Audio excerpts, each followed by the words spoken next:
Good morning, afternoon, and evening, everybody, and welcome to the Critical Dcast, pre-E3 Hype Edition. I am your host, as always, Brian Bishop, and I am joined this evening by Ruben Prado, E3 hype! E3 Hype, Mike Matthews, Get hype. Get Hype, and Matt Olson. What's E3 again? You're ruining It's the the hype, Matt. entertainment, Combo electronic expose. Thing. I know what it is, Mike. Okay.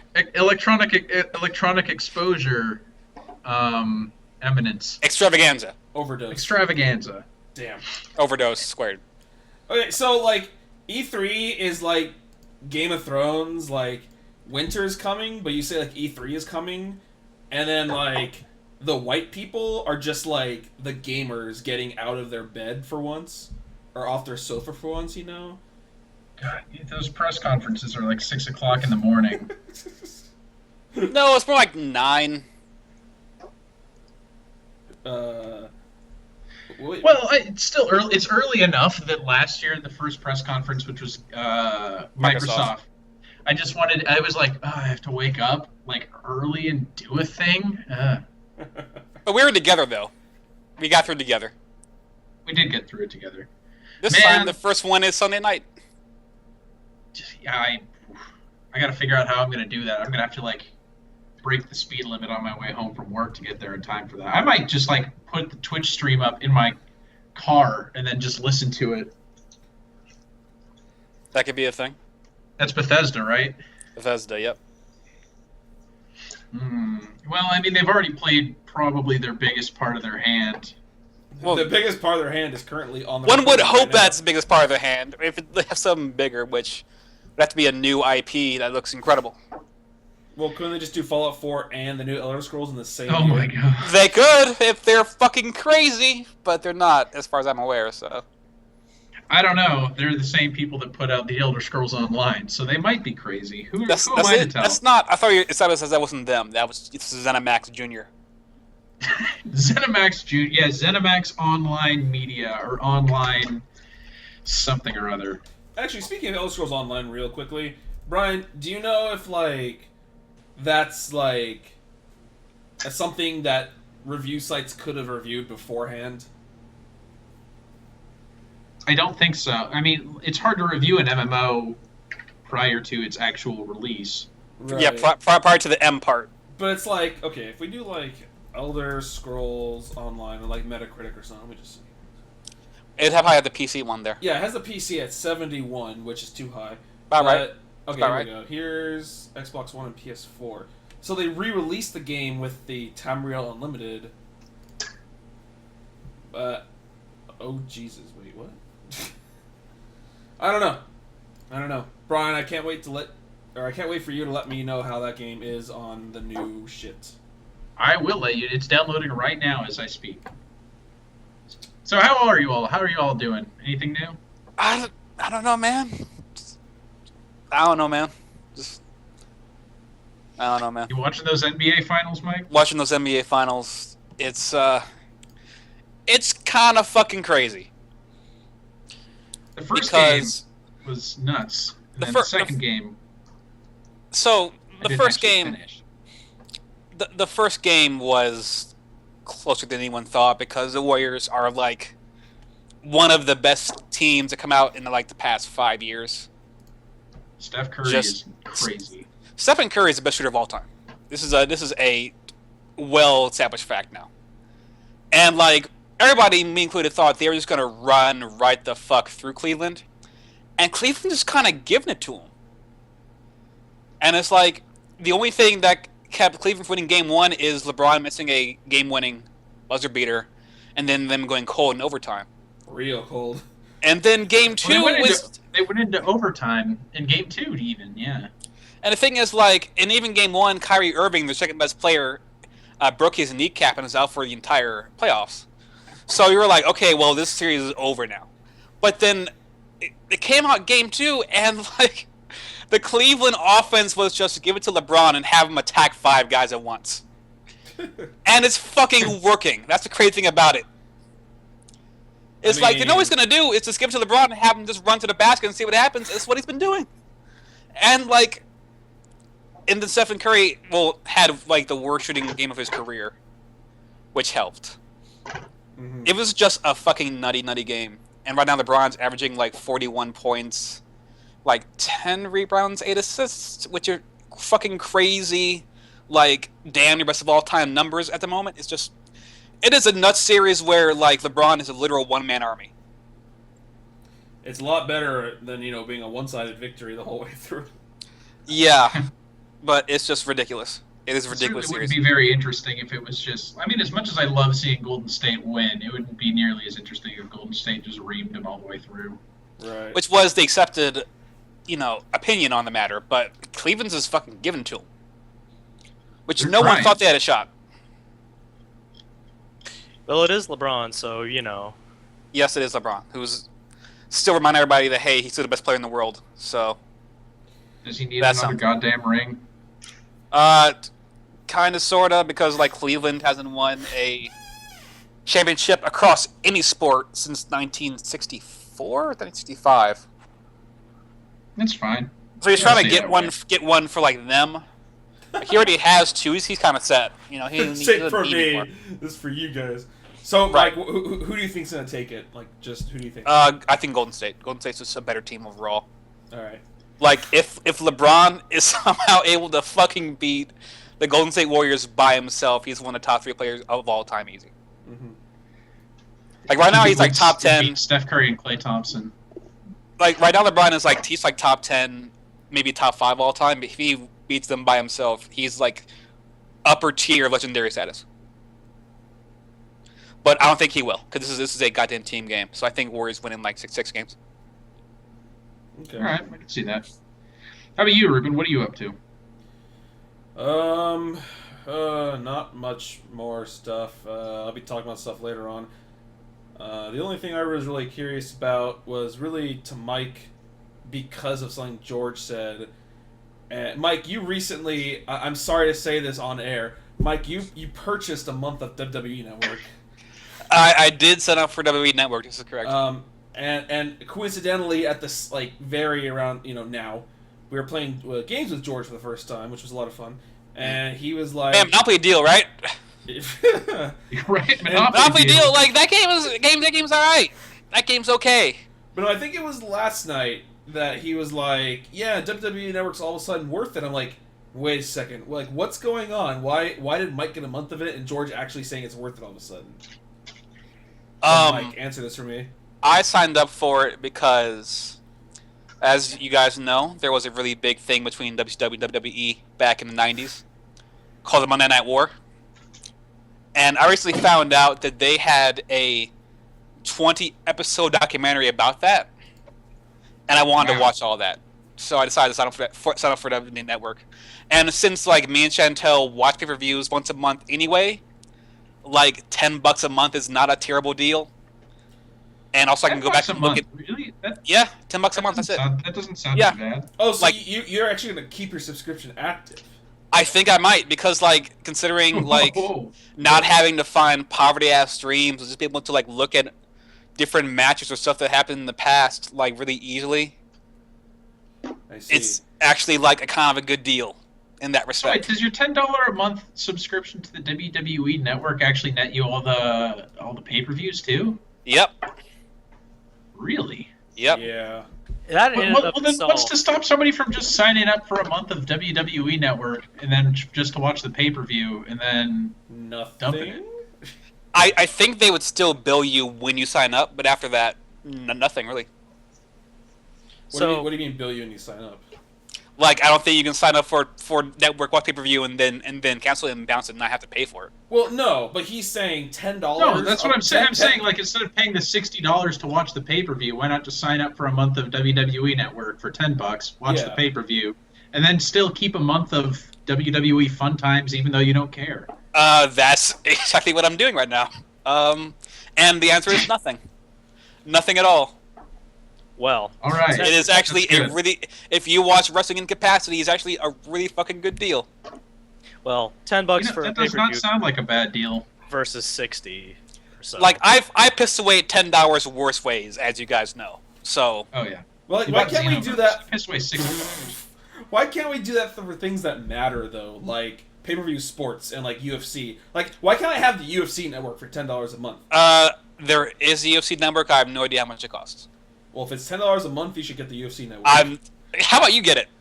Look, if you're buying WWE network, I think you of all people would definitely get the UFC network over that. The fucked part is, at this point, I watch wrestling way more than MMA.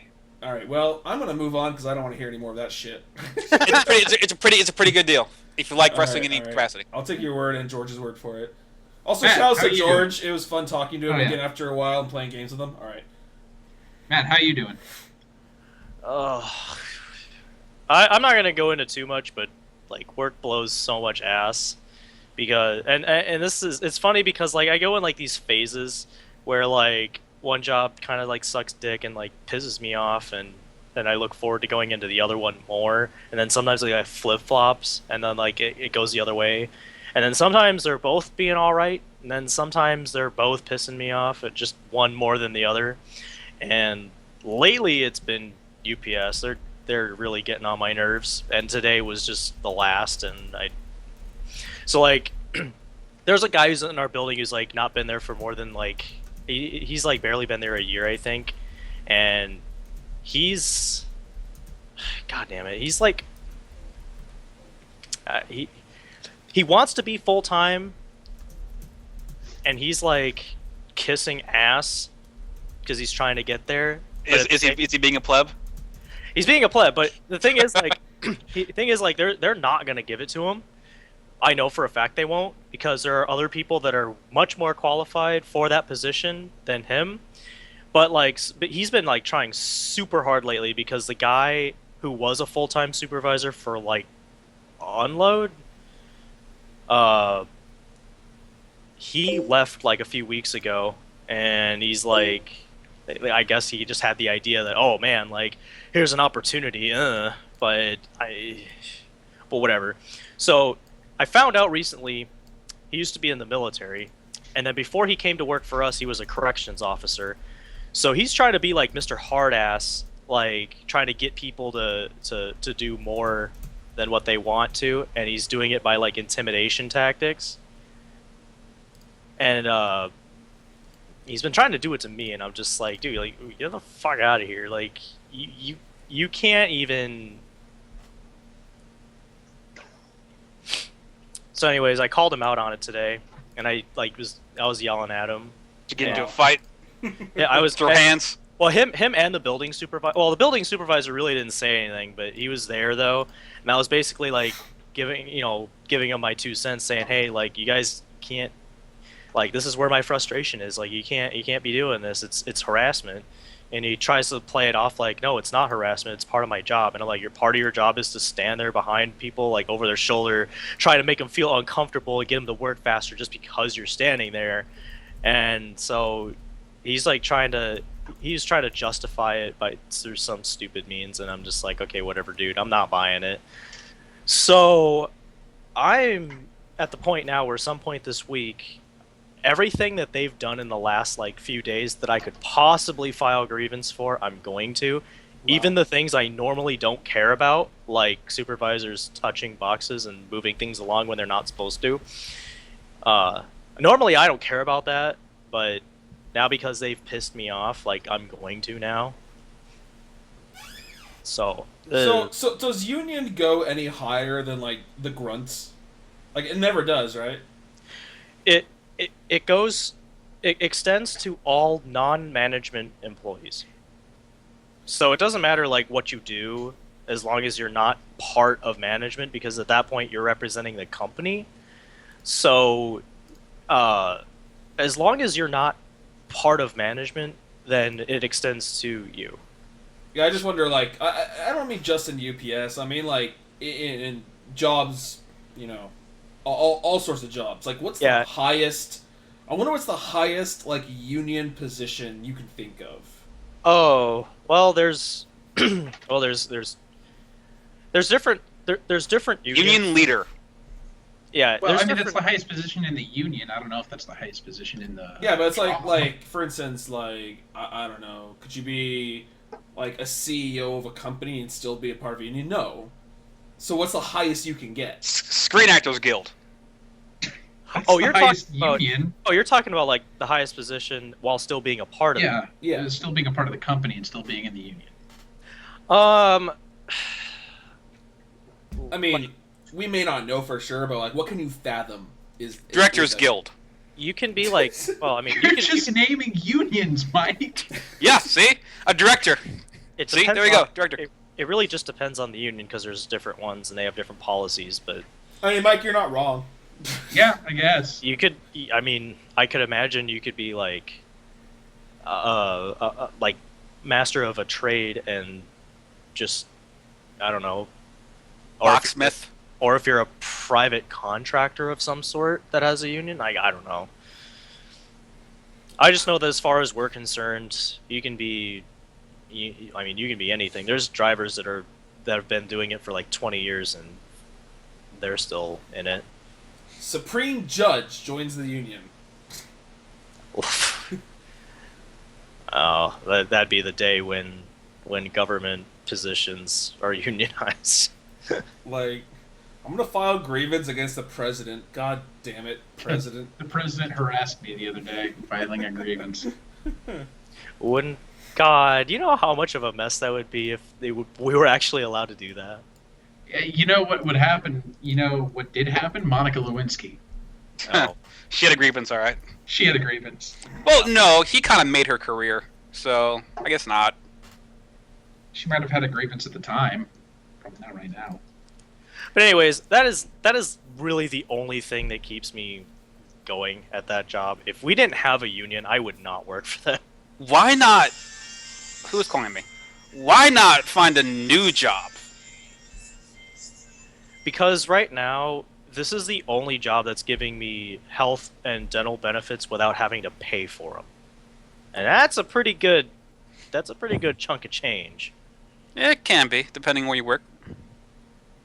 Like the actual benefits that I get are almost as good as my dad's, and my dad's works for the second largest manufacturer for consumer products in the world, and he's also been with them for like over 30 years.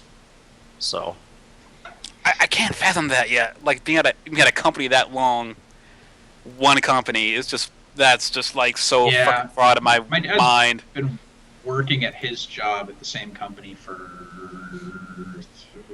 14 years. I've been at my place for a year and a half, and I'm like, man, I've been here for a long time. I've been at my place for like 6 months, and I'm like, man, this feels like I've been here a while. Yeah, right.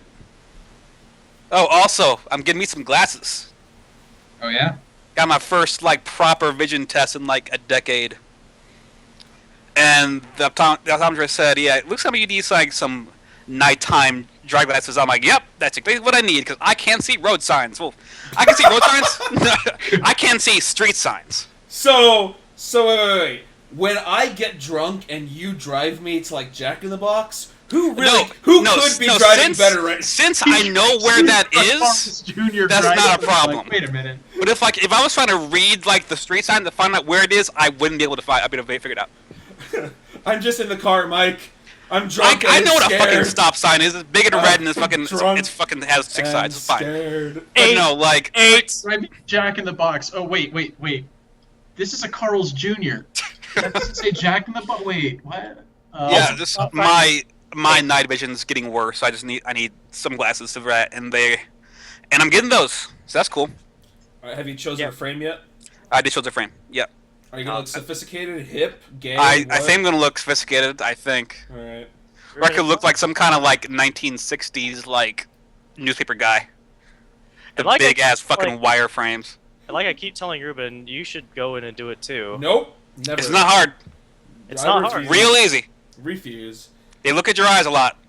And the thing is, your biggest fear, Ruben, I've told you a million times, like, I work in the industry, and you are such a little bitch.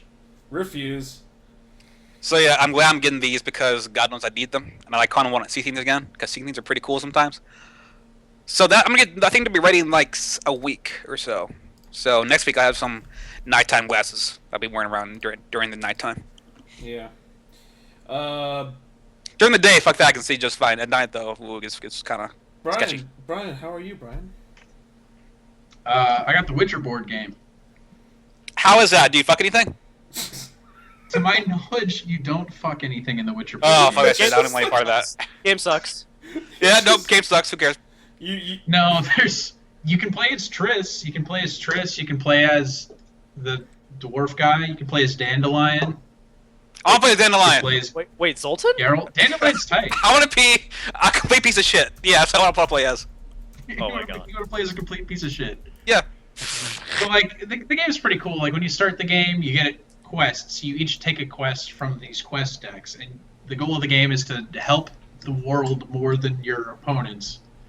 And you do that by doing investigations and investigating things and getting proofs, and then going and killing shit with monsters and all that kind of stuff. It's pretty interesting. Eating raw wolf livers in the middle of battle. Eating raw wolf liver. I have like 18 of those. Yeah. I don't think I've ever eaten one of those. They don't heal for much. So how long does the average game of Witcher board game take? Too Long? not 2 hours. Okay. No, it's like an hour and a half maybe, tops. That's It's kind not of bad. I want to It's play. kind of. I've played much longer. There's a game called Twilight Imperium that a lot of people talk like really good about. They're like, oh yeah, it's like such a deep game. Each game, like a short game of that'll last around 4 hours. Like what? Are they playing Risk? It's kind of like it's like Space Risk, but Oh, with that's even less bigger. risk. Okay. I want to play that game that you brought where I turn into the bats. Betrayal at House on Hill. Yeah, that game is dope. God, game that was is a traumatic dope. experience. You turned into fiery bats and tried to murder That exploded. It was fucking stupid. attaching fiery bats that exploded to kill him. I got stuck in a fucking web in like some kind of safe, and you guys walked right past me.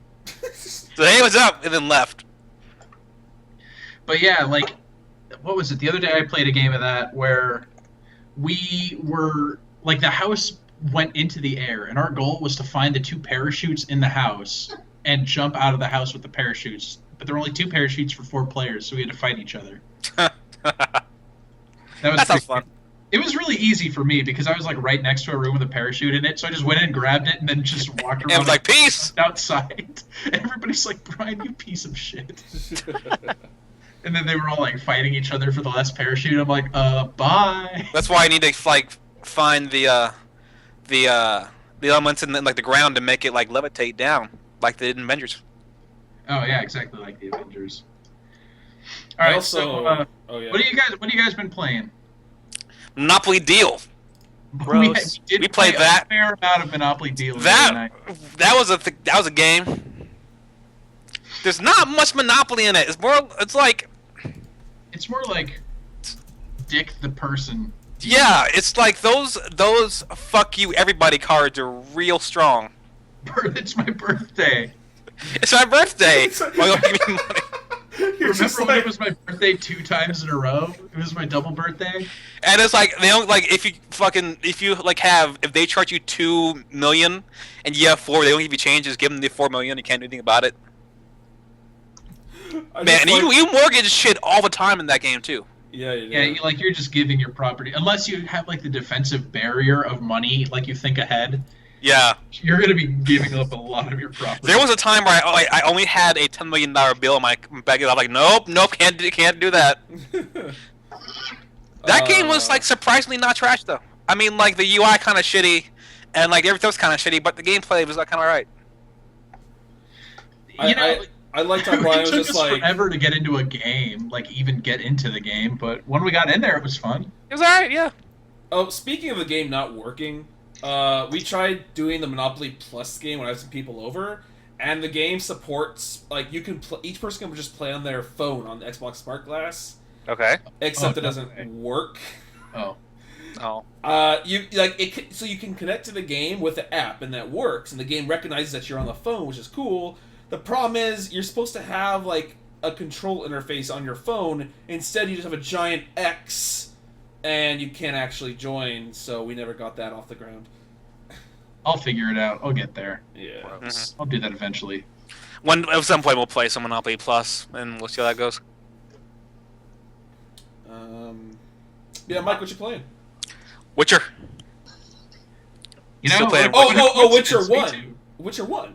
Oh, Witcher yeah. 1, yeah, I need to I go don't- back. I don't see a 3 anywhere. Yeah, I need to go back change my stances to get into certain stances to fight guys. Yeah, the Witcher 1 was not a very good video game. I like the combat with Witcher 1. It's not terrible. And Witcher 2 is pretty good. Witcher 3 is still just a fucking fantastic game. Though, like, the bugs are becoming more and more apparent. Just bugs crawling out of its ass constantly. It's a great, like, if they could fix that game, that would be world. I once rode on an invincible horse for a good 5 minutes before my horse fucking popped into existence.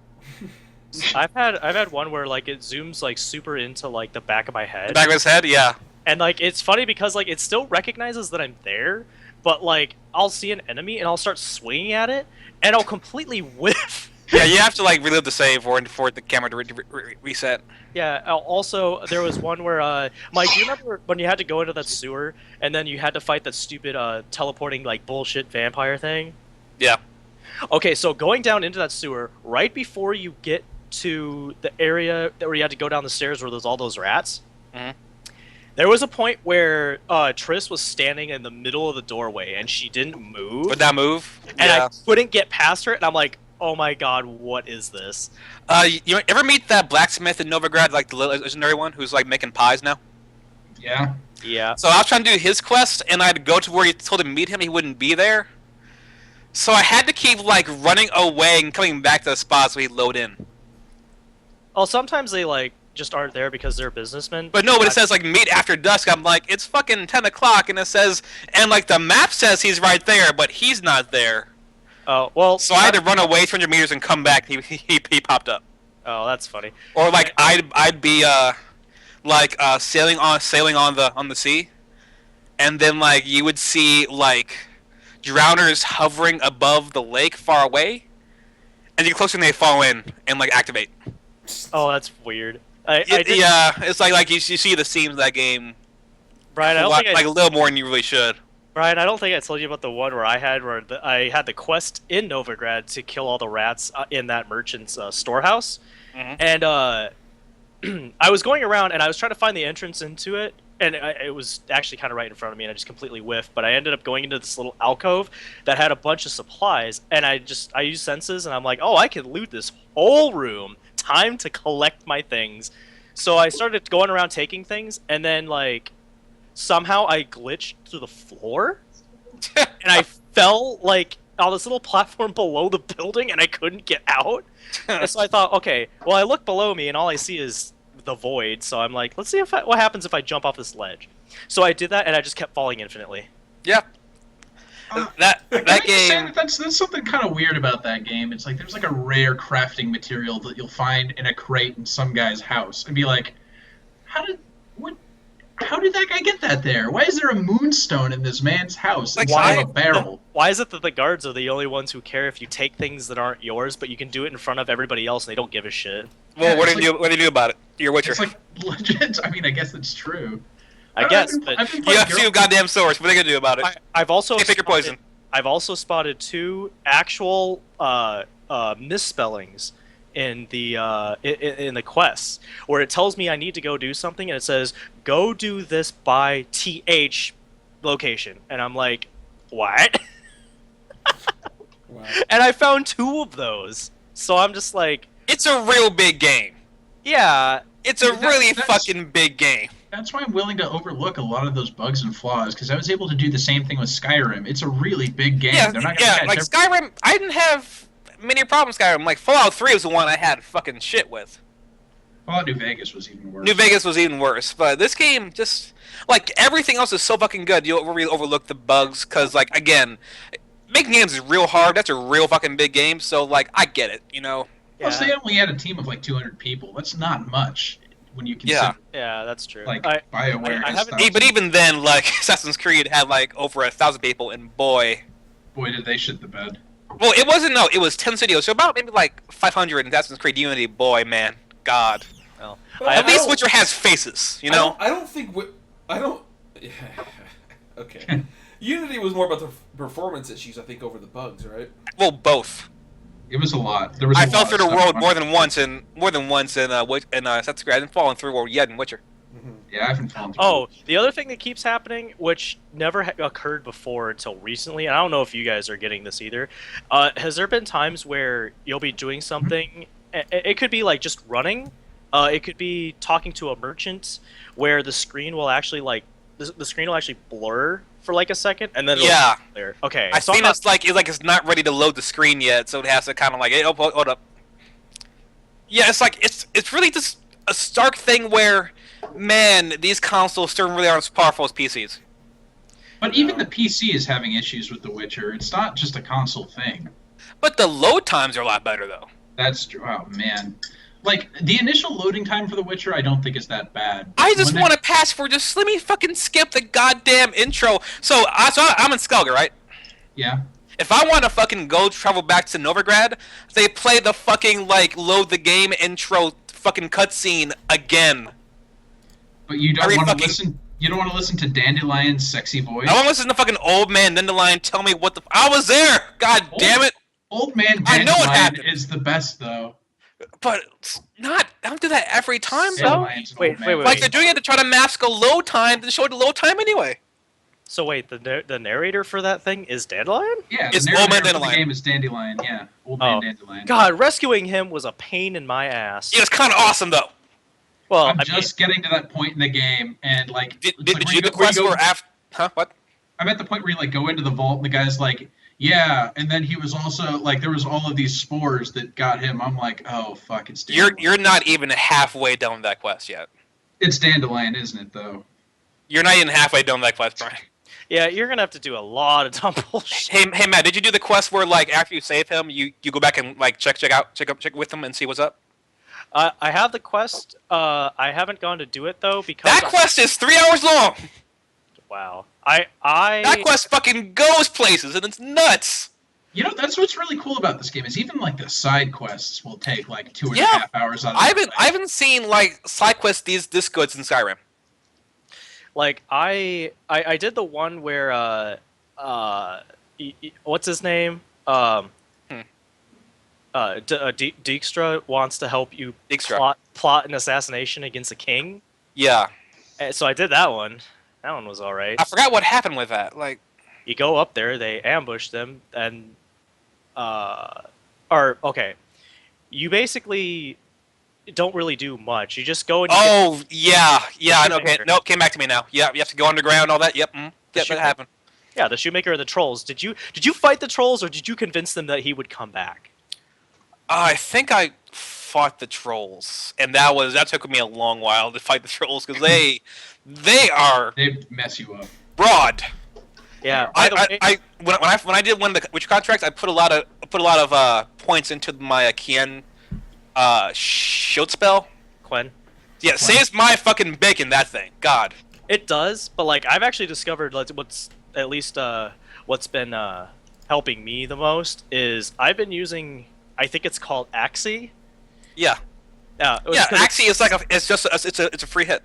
Yeah. So I stun them, I walk behind them, and I do strong attack in their back. Yeah, like I first maxed Axie because I'm like, well, I want fucking Jedi mind tricks. I want to max this shit I out. know I love those Jedi mind tricks. They're pretty good, unless you forget to like equip that spell into your slots. You can't use it. Yeah, do that. You always do that. Yeah, that fucked me a few times in some quests, but Yeah, Irden is the only one I really don't use too much. Or the Yrden, well, against like the Wraith and them, I use Yrden because that slows them down. yeah, I guess. And you know what sucks too is when that stupid vampire thing, or it's called a Katakon, but Katakana? Yeah, Gotta go, yes. God, shut up, Brian. I had to do it. So Mike, I died to it once, Hmm. and then I thought, well, let me see if I have vampire oil, and I'm like, oh, I don't. Okay, let's have this be like the one time I ever look up how to do anything in this game. So I'm like, where to find vampire oil? And apparently there's randomization in this game A little because bit, yeah. somebody put up a YouTube video of where he found it, and it was in the middle of that swamp, like near where the witches were, like the freaking Oh, those witches! The Oh, fuck hags. them! Yeah, the hags. in the Oh, middle boy. of in the middle. That of, was a quest. yeah, I hope you in the find middle- witches. Crones, rather, the crones. It said that, or in the video, he found it in a chest that was in the middle of a swamp. That was actually kind of hard to find. I went there, and I looked at all the items on his screen that he picked up, and then all the ones that I picked up out of that chest, and only like 2 of them were the same, and it was not the oil. Yeah, like I'm at a point where I only loot chests now. Like all those like little bags and fucking boxes, I don't give a fuck about those. Unless I find something really good in one of those bags or boxes, I just leave them be. Yeah, the chest is where you get the good shit from. For the most part, yeah. But like, it sucks too because like, I found out later that one of the people that can give you the recipe for the oil, like sell you the thing, this manuscript, to learn how to make the vampire oil, is the one that I killed. Well, you know, And I was like, that game has some consequence to it. So Ruben, I've used the oil once, except when I had to, but man, that game. I think the oil is helpful to take out some of those monsters. Yeah. the one I have not been using potions, and I have not been using Oh, bombs. I've been abusing potions. I've been abusing potions real hard. I haven't used potions at all. So you do fight witches in The Witcher, right? No. Yeah. Well, define the word witch. You know I'm what's just funny? saying the game's called The Witcher. I should hope that. But you're not. You're a monster hunter though. You know what's funny is the fact that it actually brings it up at one point where somebody's just like, "There's a witch around. We need somebody to kill it." He's like, "You're a witcher, right? That's your job." He's like, "No, that's not my job. I don't kill witches. I kill monsters." No, I actually fuck witches to get money. So That's true. no. He does fuck witches. Mike, did you the guy that had like all the corpses of like tortured like women and shit in his house? Did you kill him? Oh fuck yeah, man! Fuck that guy. Yeah, I killed him That's too. some I was fucked up shit. Sometimes. I was like, you need to die. Yeah. Also, he was going after Siri, so I'm like, well, I can't have you alive because fuck you. There was a time where I wanted to obsessively get all the question marks on the map, and I kind of that's now passed. Yeah, you can't do that. And now I kind of find like scavenger hunts a pain in the ass, really. So I kind of like But don't they do give those you either. such good items. They do, but they're just a pain. They're so tedious. Wait, are you talking about the notice board things? No, I'm talking about like actual scavenger hunts. No, like that. Oh. Like where you find you can The get Witcher this gear. Witcher item, the Witcher gears things. Yeah, Oh, they're just. I don't know. I mean, if like it might be worth your time, but they're just like tedious to go do. I haven't. Well, how do you go do them? Do you just You find them lying You around. find them, you go to your inventory, you go to quests, and you go down to scavenger hunts. You look at those and see what you got. Oh, okay, because I haven't done any of those, and I haven't You should done do a few of those just so they give you some good shit. and I also haven't done any of the notice board things. I am trying to do every side quest I can because they're all so interesting. Yeah. No matter how small. Like I did a side quest last night that gave me fucking 5 XP, and I'm like, I don't care because that was kind of great. So whatever. But I just crafted a sword that has its base attack is like 290 to like 330, and I'm pretty happy about that. Yeah, they give you a lot of blueprints for shit you're nowhere near close to being able Oh to use god, yet. yeah. Like I built I built a sword one time because wasn't reading like what level it was. I just saw the stats and I'm like, oh yeah, I want that. Then I built it and it's just like, this is for level 17 and I'm level 4. I'm like, Yeah, it's like, well, I can use Well, this sword in about 15 hours. So so Ruben, Yeah, what's up? how is Murdered Soul Suspect? So I finished it. Oh, did no you? way, Good for really you. already? So that game is about 5 hours long. And It seems like if the game was any longer, it'd fucking Yeah. outround fucking real fast. there's a reason why I knew waiting for that game to go down to $15 or less was worth it. I think I Even picked it though up you for- could have bought on Steam for 5. Nope. I think a 12 plus tax or whatever was worth it. Here's the thing. You remember LA Noire? Yeah, Yep. I remember Yes, that. the game's really good. I love that game. This game kind of has the same thing about like that game had, where you can just fail constantly, and it won't actually like make you lose. So, I mean, it's easier than LA Noire. LA Noire, there's a lot of places where I just fucked up. But Reading faces is kind of hard. Murdered Soul Suspect, a lot of times the answer is literally just a question reworded. Oh yeah, I heard that. I heard that game has a lot of things that are just like, I wonder, and then it's just like words on the screen. It's just like, oh, that one. Yeah. Of what I watch you play that game, it seems a lot like going to an area and just pick up everything you can and just kind of get the answer from there. So and the move thing on. is, like, they decided to remove all actual challenge from the mystery part, like the crime scene parts, And then they throw these demons in, which is kind of cool because it kind of like, it gets in your way, or it's something you have to like sneak around. Here's my problem with the demons. One, they give you demon like sense mode, which lets you look through walls, and so you can see where they are at all times. So that takes all the difficulty away. Then they give you the ability to kill the demons, so you don't actually have to get past them. So that also takes the difficulty away. And the game always lets you know when demons are appearing, so that takes all sense of horror away, because they won't just show up randomly in your face. It's like, hey, demons are here. Deal with it. And I'm just like, the concept was fine, the execution was so incredibly poor that now demons, to me, I just wish they weren't here. I wish they just weren't even in the game, because they were so stupid. I'm not going to lie. When I saw the completed E3, I went to like their booth thing and I watched them do a run through of it. I'm like, I don't see how this game can be good. It doesn't look like it has any potential whatsoever. Because I watched the demo thing for Thief 4th too. Right. And like at least that game looked like, oh, there's some cool stuff going on in here. I think it could have some potential. It seems to me like Ghost Trick Phantom Detective did the same kind of thing better. Yeah, because Ghost Trick was great. Probably. Yeah. The thing is, like, I just like... I mean, I love L.A. Noire, and I like, I liked the two David Cage games or whatever. Heavy Rain and Beyond Two Souls. Yeah, Heavy Rain a lot more than the latter. So, I mean, it's just a game that appealed to me, and, like, I knew it seemed really sketch. That's why I waited, like, I think over a year it took me to buy that game finally. So who killed you? Okay, so... Who is the sole suspect, Brian? Yeah, who was the sole suspect? Turns out, okay, so when you first die, you meet this girl who died, and she was someone who was burning witches, and was put to death for burning witches by, like, the church people, which didn't really make much sense. But she was being... Seem to be down with that. She was being punished for punishing the wrongdoers, but she was just wrong. And so basically the whole point was like, you were just wrong so often that you were just basically killing people. Like, she's like, oh, whatever. So she as a ghost was actually possessing multiple people to do killings. And actually, it's one of the twists is, at one point while you were still alive, she did possess you to kill one of the people that you needed to help to find, like, clues. So you find out that you actually killed one of the people that helped you. And they knew it, too. But the problem is that person, like, drowned or something, so they couldn't talk as a ghost. I don't know what that makes sense at all.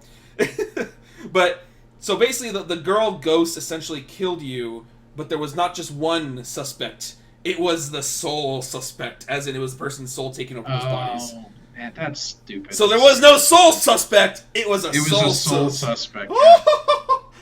Yeah, so that game is like maybe like 5 out of 10. Average. Average as shit. Okay, Like, all right. I don't regret $12. I would have hella regretted $60. Oh yeah. You know what I've been playing? I got it yesterday. I got Splatoon? Splatoon. I've heard the game's real fun. I did too. It's really fun, guys. It's like, I don't know if I'd buy a Wii U for it, but because I own a Wii U, I was on the fence about it because I was like, but then I actually sat down and played it. And I'm like, dude, this game is really fun. How is being a squid? Well, I mean, first you're a squid, and then you're a kid, and then you're a squid, and then you're a kid. Why? Well, there's a couple, like the main single-player story mode makes it kind of like a half third-person shooter, half platformer. And the whole thing is like the octopus people, because of course they are, stole your like source of energy in your city because of course they did. So you've got to go and get them back, like Super Mario platformer style, because of course you do. But like the whole draw of it is the multiplayer mode, and it's just like you're throwing paint everywhere and you're dropping paint on the ground. What's really interesting about it is it's really interesting in how it does the whole area control thing without choke points or control points. Doesn't it seem like kind of like it's Tony Hawk's like the graffiti mode, but a shooter? A little bit, kinda. You say shooter. There's even like there is even, I'm not gonna lie, there is even a skate park level that has sick ramps on it that you go up in squid form. Because like when you go into the squid form, you go underneath the paint, and that's another interesting strategy. Is if somebody is able to like choke off an area by using their paint, you're stuck in the middle as your squid form thing. You got no way out. You got to fight your way out. So that's a legitimate strategy, is to kind of like squeeze in on a certain area to try to kind of choke it in there. And Now, that game it seems has like a surprising amount of strategy to it. It seems like the most interesting thing to me about that game is that how it like populates like the Wii community forum picture shit. Oh my God! There's so many pictures of it. There's thousands. And it's like all of it's just fucking nonsense that has nothing to do with the game whatsoever. There's so much JoJo's fan art. I can't even begin to tell you. Yeah, I saw a bit of that. Brian, It's just like, What? Well, my friend that literally took the guy I borrowed the Wii U from to play Bayonetta 2, literally dusted off his Wii U just to get this game, and like he surprisingly loves it. But he says that there's like a giant like paint steamroller you can use, the and roller. he's like, I just use that all the time and beat people online, so I don't know what the shooting portion of this game actually is supposed to be. The roller is pretty silly. I mean, like the problem with it is if somebody's able to get you at range, then they're able to take you out pretty easily and then cover your ground again. Mm-hmm. But the roller, like if you're able to get up to somebody with that roller, they're fucked. Unless they can squid right out of there. But no, that game, like I did not expect to enjoy that game as much as I did, and I really enjoy it a lot. from what I heard, it seems like it's it's one really. of the only games that still has local multiplayer on it. It seems like it's really fun in bursts. From what I heard. I wouldn't play it for like 5 hours at a time. Right. But for somebody that sits down and plays it for like a half an hour, it's a very good time killer. Is that Nintendo's newest IP? Yeah, it's Nintendo's newest IP since Yeah, out here. Pikmin. Wii Sports. Maybe Mii's, if Mii's count. I think Wii Sports counts. Wii Sports. Well, I think Mii's were made before Wii Sports or around the same time. Wait, yeah. Wow. Yeah.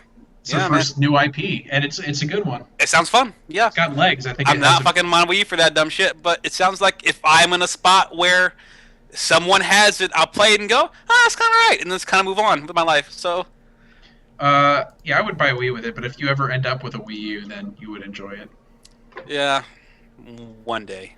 Yeah, I don't. Well, okay. Wait, you said it has local multiplayer. Yeah. Because my friend was just like, "Yeah, there's no split screen." No, one person uses the gamepad, the other person uses the TV. And that's it. Yeah. Because he was like, "Yeah, like me and my brother were playing. We were just taking turns playing online because it was a lot more fun." I guess that works. But I mean, I was like, wait. But Nintendo doesn't have online. Yeah, it does. I mean, kinda. According to Smash, it sure doesn't. Well, fuck that shit. So who cares about that dumb shit?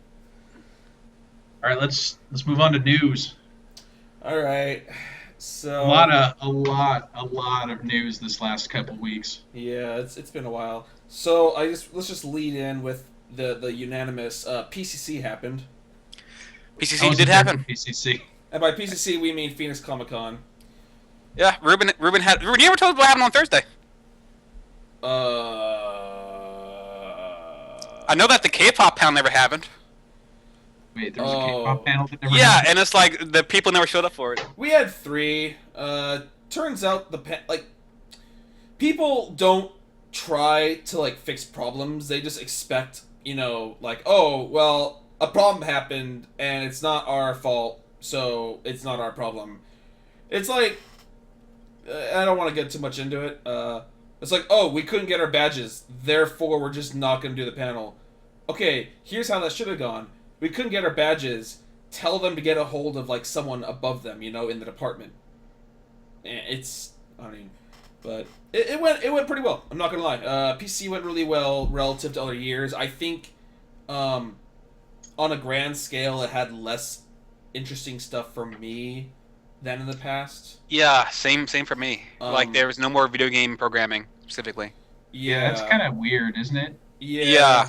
The game room was a lot of Smash, and more Smash. Oh, so it was like Tayo this year. Great. It was like Tayo. So it was not very good. But just on an operations level, it went very smoothly. There was an alcohol incident. King's game, right? Yeah. Serious business. Finally, it was bound to happen eventually. Someone brought alcohol into the The equation. fucking King's word is law, Ruben. And You know what else is law? The police Not got having alcohol in involved. public around Yeah, minors. I guess that's well. the police That got is That's involved. also law. So we won't be having that anytime ever again. He will not be happy about that. And then there's also the incident of apparently someone thought that a girl was being forced into doing something sexual when she wasn't. That was a thing. So the problem is, like, 18 plus programming is going to be a little more strict, I guess, next year in terms of rules and regulations. I liked our version of 18 plus programming. That was literally just us throwing out a bunch of F-bombs. Yeah, man. It's weird having to like censor yourself up there. You have to turn it off. It can be hard.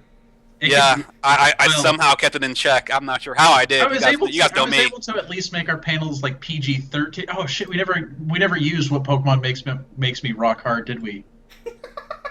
Damn it. We ran a Bleach panel at some point. We were saving that that was- for 18 plus Jeopardy. Yeah, one day. Did a Bleach panel. That was a complete utter mess because Bleach is a complete utter mess too. So it was really nice to have that synergy there. Somebody said that they liked it though. Yeah, someone said it was their favorite panel. Like they had not been there all weekend, so it was their only panel they saw and their favorite thing of the thing of their experience. And I'm like, oh, I'm sorry about that. So yeah, man, that happened. I was kind of bored really. Like I did all my shopping on Thursday. I bought 2 shirts from J-List. I also bought a mouse pad, but I didn't buy my mouse pad because the tits are out. So. San Salmon didn't buy me an egg this year, so that was a good thing. And I felt like, well, I'm just kind of bounce around with people, but then people became kind of hard to get a hold of, so I was just kind of got bored real fast. I'll tell you one thing, like, cosplay, holy lord, just exploded this year, both in terms of just popularity and, like... But there wasn't a Hestia, though. God, don't I remind saw me. Hestias. There was no We saw Hestia. 0 Hestias all weekend! Literal 0. It was nuts. It was nuts. All right, let's move on. What's the big news of the week? I think we've come to a pretty much consensus on this one. Well, I think it's It's Fallout Fallout 4. Fallout 4. Because it's on my screen since the beginning of the recording anyways. Well, Fallout. Man. the salt of Fallout 4. What's Oh no, that was one person that was salty. That's not salt in general. Oh, that one person that was salty. It was some real salt, but it's not. Yeah. That's not actual salt. That's one person. That's one Right. person bitching about some dumb shit because they're poor and Nobody's actually salty about Fallout 4. I think everybody's mostly just really looking forward to Yeah, that. so they released a trailer. It's gonna be in Boston. The main character is going to be voiced. Yeah. First time in the history of the series. Yeah. Was the protagonist always silent before? Yep. It was a silent protagonist. It was like Skyrim or Elder Scrolls, where you had your character, and then you were like able to answer things, but you didn't hear the voice of the character. Or like early BioWare, Yeah, like Baldur's Gate. like Baldur's Gate, like KOTOR, like Jade Okay, Empire. because I didn't play I didn't play the first 3. And I don't know how like continuous the whole series. I don't. It's like not. It's not continuous. I mean, like the There's closest some you're stuff. gonna There's some stuff where like there's some like well, Fallout 1 legacy stuff. Fallout 1 took place in Northern California, kind of. Fallout 2 took place. I don't know where Fallout 2 took place actually. I 3 think was in Washington D.C. 3 was in Washington D.C. New Vegas was in New Vegas. So there was like a little bit of crossover, but I think like kind of maybe a referential character. There's references. Like there's a Vegas, but there's a funny like Fallout thing where like you have like different stats for like different traits you have, and if you have like a 1 in like intelligence, your dialogue options are just like fucking gibberish and grunting, yeah. which is pretty funny. And like I remember one time I got in a really deep hole where I was like looking into like all the different vaults there are in Fallout. There's a lot of faults in Fallout. Like there's a vault where it just plays white noise all the time. Yeah. There's a vault with like this one girl and like 20 guys, one guy, 20 girls, and just like one vault where this is my favorite part. There's one vault where it had 20 guys, 10 women, and a panther. Oh, vaults. It's like it was really interesting world Fallout has made. Yeah, that's For Fallout 3, I thought it was just an incredible experience, just like my game of the year that year. And it looks like Fallout 4 is headed towards that again because I see there's a lot of that world building stuff that was even going on in the trailer. Like it was actually taking a look back at pre-disaster Fallout. Yeah. And I would like to see more of that because I think it's such an interesting world and such an interesting setup to that world. I'm looking forward to find out, Yeah. like to see batten down Fenway Park because that's in the game. Oh yeah, Fenway, huh? So here's my question. Like you said, there's the pre-disaster Fallout. I mean, in this trailer, it shows the nuke falling, but I have to assume that happened before Fallout 1, or else you wouldn't have Fallout 1. No, Fallout 1, like, each of the games takes place, like, post, like, maybe 50, 60 years, maybe even more. I'm not entirely sure what the timeline is on that. I think Fallout 4 takes place 10... I'm not sure. No, I'm thinking of the wrong game. What's the conflict of Fallout? What's happening? Survive, bro. Nuclear wasteland, bro. Survive. Like, for example, in Fallout 3, the whole thing was you lived in this underground vault, and you were part of this new generation of people from Vault 101. And this entire society, they refused to go above ground for whatever reason. Because everything outside's trying to kill you. Well, yeah, but, I mean, they made it seem like there was no conceivable way to survive up there, basically. Right. But, okay, how does this differ from Metro Last Light, a game I actually did play? That's the same shit, almost. Like, you have a lot of underground colonies just kind of fighting. Well, I think in Metro, like, the above ground is just completely uninhabitable. Yeah. Where in Fallout, like, there are pockets. The above ground is inhabitable again. It's just destroyed, so people have and started also, like, a lot of irradiated monsters and shit, like big-ass spiders and ants. They've been rebuilding society very slowly through these, like, new settlements that they've made above ground and out of bombed-out buildings and out of, like, scrap metal. Whereas Metro, the above ground was just completely fucked. There was no going above. It was pretty fucked. Yeah. And also, Metro used, like, bullets as currency.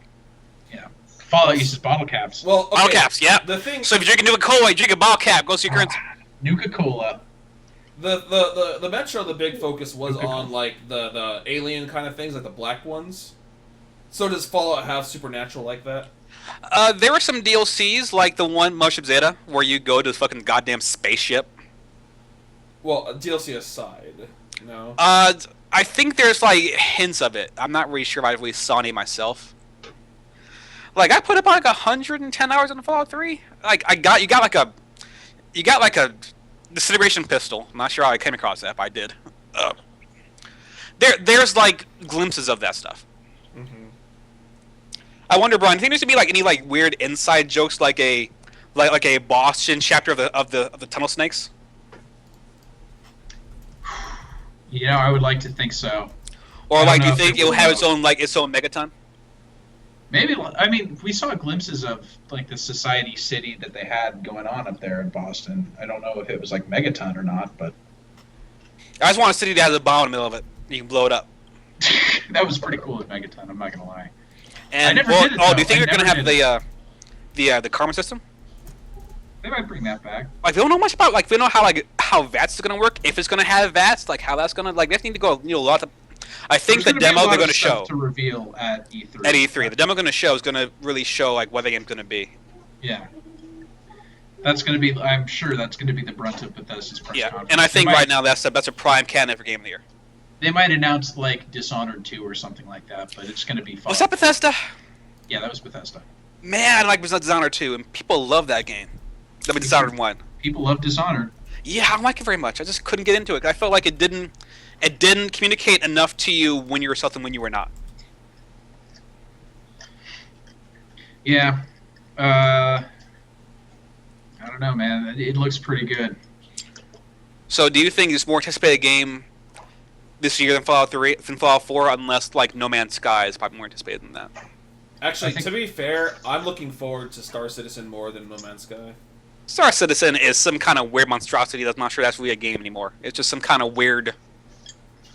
Well, I don't think you can call fucking No Man's Sky a game when you're basically flying through space the entire time and just. I think Star Citizen is like a small investment company right now. It is. Star Citizen. I mean, all we have at this point is not a game. We have a concept for a game. I feel like you have a really big fucking StarCraft carrier. I thought Star Citizen already had like pictures. It has like dogfighting. I feel like that game is going to be like Eve for people who don't want to play Eve. Like me. I can see it being that, yes. Of course, this is entirely contingent on them actually making. I can see that it mean a lot of things. So it's really with that kind of budget and that like breadth of a game, that game could be a complete and utter mess. That can be or it could anything. be the best game of all time. That can be literally anything at this point.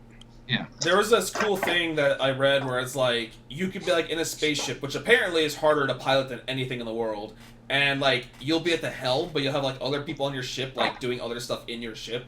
And that's just one ship in all of space. I'm just like, this looks fucking amazing. In theory, yes. I don't know. I can't wait. So How all about this Mirror's Edge? Well, This is hold what- on. Mirror's Edge. Hold on, wait, not Mirror's Edge yet. I got these tabs in order. Oh, you have the tabs in order? I just wanted to go over real quick the HOTS news. Okay. It's not going to take long. We have Butcher, this new hero, melee assassin for Diablo. Heroes of the Storm is doing like IP rotations of content. So they're starting with Diablo since they feel, and it is truly the most underrepresented IP currently in Heroes of the Storm. Yep. So they released the new map, which I guess is based on an area in Act 4 of Diablo 3. I don't know about it. It's called Battle of Eternity. Looks cool. It's, What kind of support will we get from Diablo then? I It's gotta be Deckard Cain. It can only be Deckard Cain. But no, this map I think is the coolest looking map they've made yet. The left side is like heaven, the right side's hell, and you have these like bosses fighting in the middle constantly, and then you have to like beat the boss. You have to beat the opponent's boss. you have to help your side's boss beat the opponent's boss, and then once you do that, your boss helps you push, and that's really cool. It's an interesting concept. I like the idea of it. Butcher So it's looks kind of cool. He looks like a fucking warrior, but he's an assassin, so you know that's that. I don't see myself playing him very often. But yeah, unlike Joanna, that came out, and I was like, yeah, that's my new main. Yeah. Oh, Joanna's great, but yeah, this is gonna be released on June 30th. And I'm really hoping that HOTS goes through like a fast-paced release cycle now that it's actually out. Right. I'm sure they will. I'm sure they were saving a lot of stuff for the release. So that's that. Quick aside, though, I actually got Riley started playing the game today. Oh shit! I'm Riley. sorry. She just did the first tutorial, and I'm sure she's going to move on to the other ones. But yeah, it's begun. It's gonna be a while. It always is. It'll be in the works for a while. Yeah. So yeah. So let's move on. How about Mirror's Edge. Mirror's Edge. What's the game called now? Catalyst. Catalyst. Mirror's Edge Catalyst. And remember, I think I read something that's saying this. It's not Mirror's Edge 2. It's more of like it might be a prequel or more like goes into Faith's character. Did a sequel to Mirror's Edge. If you look at where am I? I'm at mirrorsedge.com. The blog has a post in June every year, starting in 2013. So we have 2013 June, new Mirror's Edge announced. June 2014, a word from the producer. June 2015, welcome to Mirror's Edge Catalyst. And this article tells us jack shit about the game. I think I read something on IGN about it, where it's just like, we'll know that game is at E3, more or less. They're gonna probably have a demo. Like they do. Meaning, does that game come out this year? I don't think it does. I don't think it will. I think that's a 2016 release. Yeah, me too. I think EA is going to be very focused on Star Wars Battlefront this year. Yeah, they really should be. So. Well, it says tune into the EA press conference on Monday, June 15th at 1 p.m. Pacific to learn more. Spot right. So they will be talking about this game.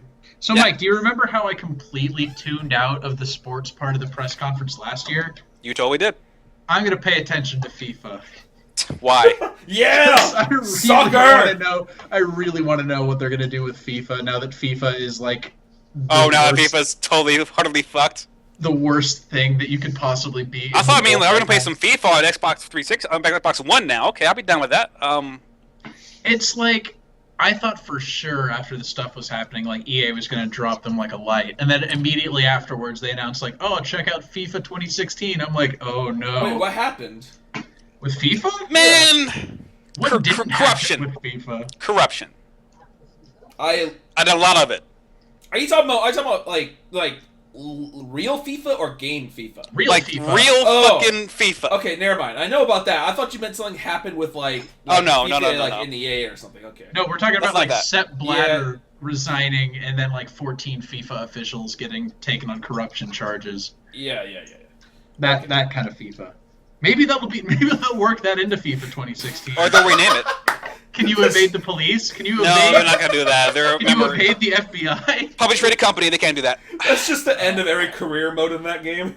No matter how well you do, you'll The be career arrested. mode in FIFA ends with you in handcuffs. The ratting FIFA out ends the with you. other- For the 3DS. The FIFA game ends with you making a $30 million movie that made $605 on opening day. Did you Yeah. guys hear about that? I did.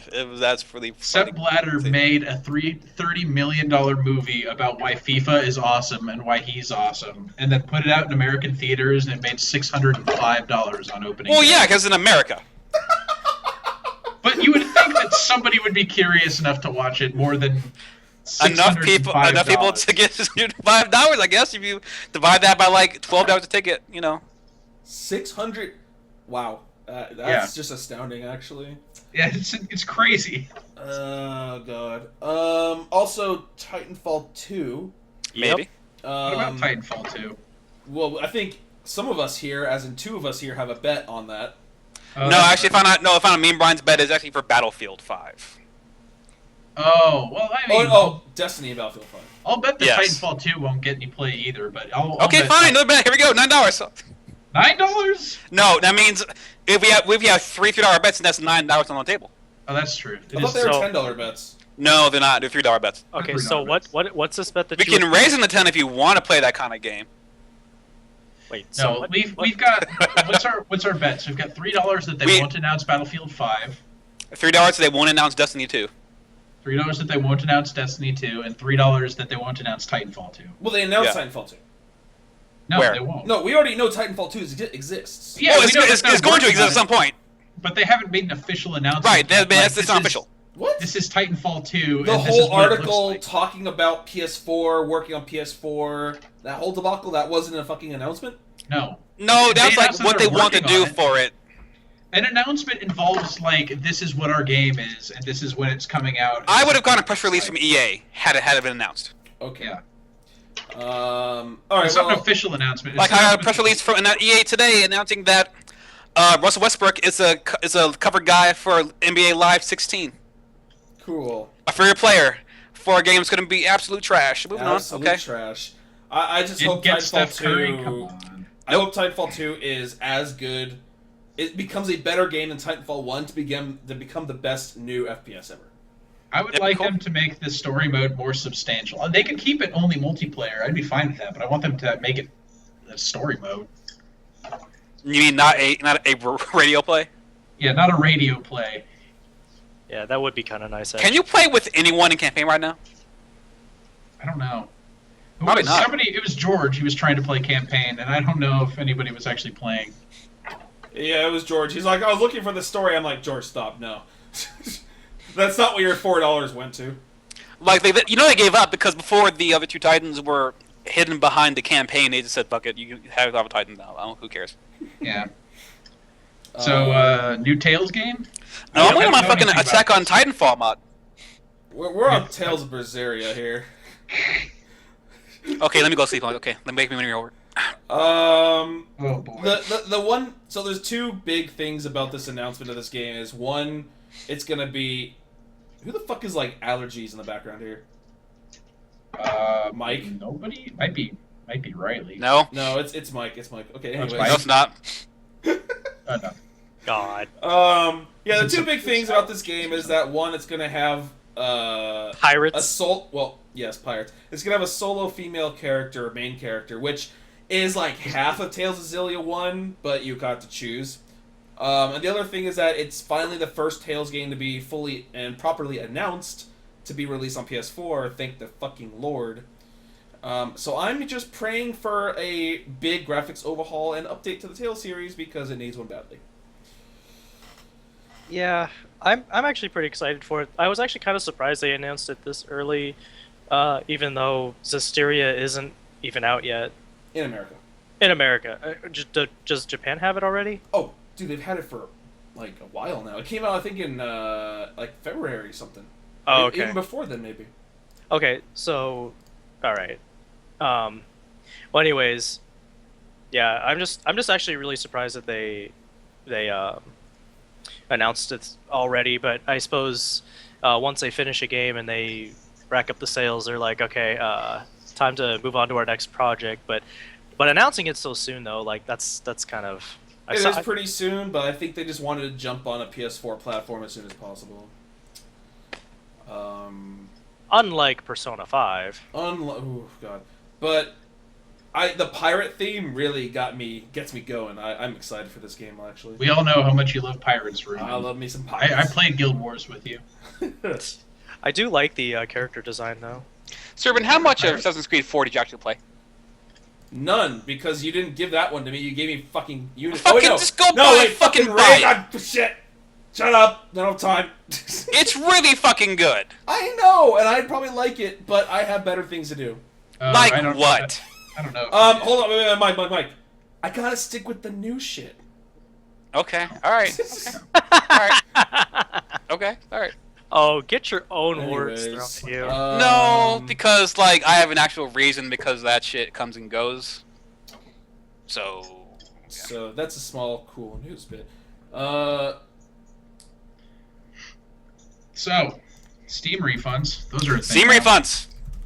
Oh man. So, Steam refunds. Okay, now if you buy a game, you can return it if you bought it within 2 weeks and played less than 2 hours of it. For any reason, you get your Steam your money back. And that's led to a lot of small developers fucking losing their minds. And I'm sure that scares the shit out of people who have games in early access too. It's scary. Yeah, that's the one.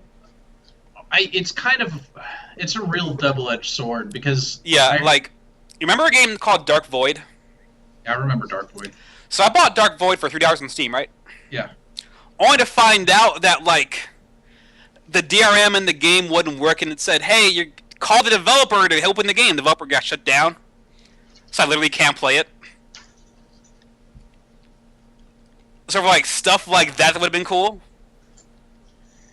Yeah, but I mean, also at the same time, there are some. I heard the argument from some developers that they make their games intentionally short because they're going for I don't know, hip art indie experiences. What was one of them? I mean, there's a couple of Mountain. Let's say Mountain, for example. Let's say you buy Mountain. That's almost it. Yeah. Because the game where you spin a mountain around is worth however much money it is. Let's say you buy Mountain, and then you play, quote-unquote, play it for 1 hour, and you decide you get enough of Mountain, so you trade Mountain back in. Because you had all of Mountain. Fair. The developer isn't going to make any money from that game anymore, so nobody... Well, essentially what they're saying is a developer cannot release an experience that is, 2 hours long. Yeah. Let's say, Gone Home, for example. A game like Gone Home that you could play through in 2 hours, or the Stanley Parable. They can't do that anymore. I wouldn't sell back Stanley Parable. No, because that game is really good. Yeah, because that game's incredible. I would Or play Gone Stanley Home, Parable actually. over and over Yeah. again.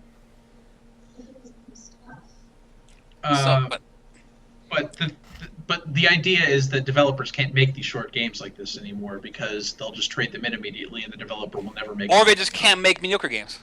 Here's the thing, though, Brian. Is I like that, but at the same time, it hurts games like Journey. Journey is a great game, and it's less than 2 hours. Well, it's not on PC, so it's not no problem with that. So you're saying indie developers need to stick to consoles now? Yes. Which is going to cost. Well, them more no. money. If they can make good games that are indie games that are good, and that'd be fine. Grow Home is fine, but they can't make trash. I mean, because they'll get punished for it. Yes. And as we know, there's a lot of goddamn trash on Steam. The other side of the double-edged sword is the fact that you can't make bad games anymore and expect people not to trade them back in. Like, what was that one game that Jim from Jimquisition just railed on super hard? That was just it was using like assets that he just took from Google and stuff like that when they made the game. I don't know, but I guess that game. But yeah, like games like that. Or like hatred. Yeah, where they're literally trash for the point of getting somebody to buy a game, and then when they own the game, there's nothing they can do about it because it's super bad.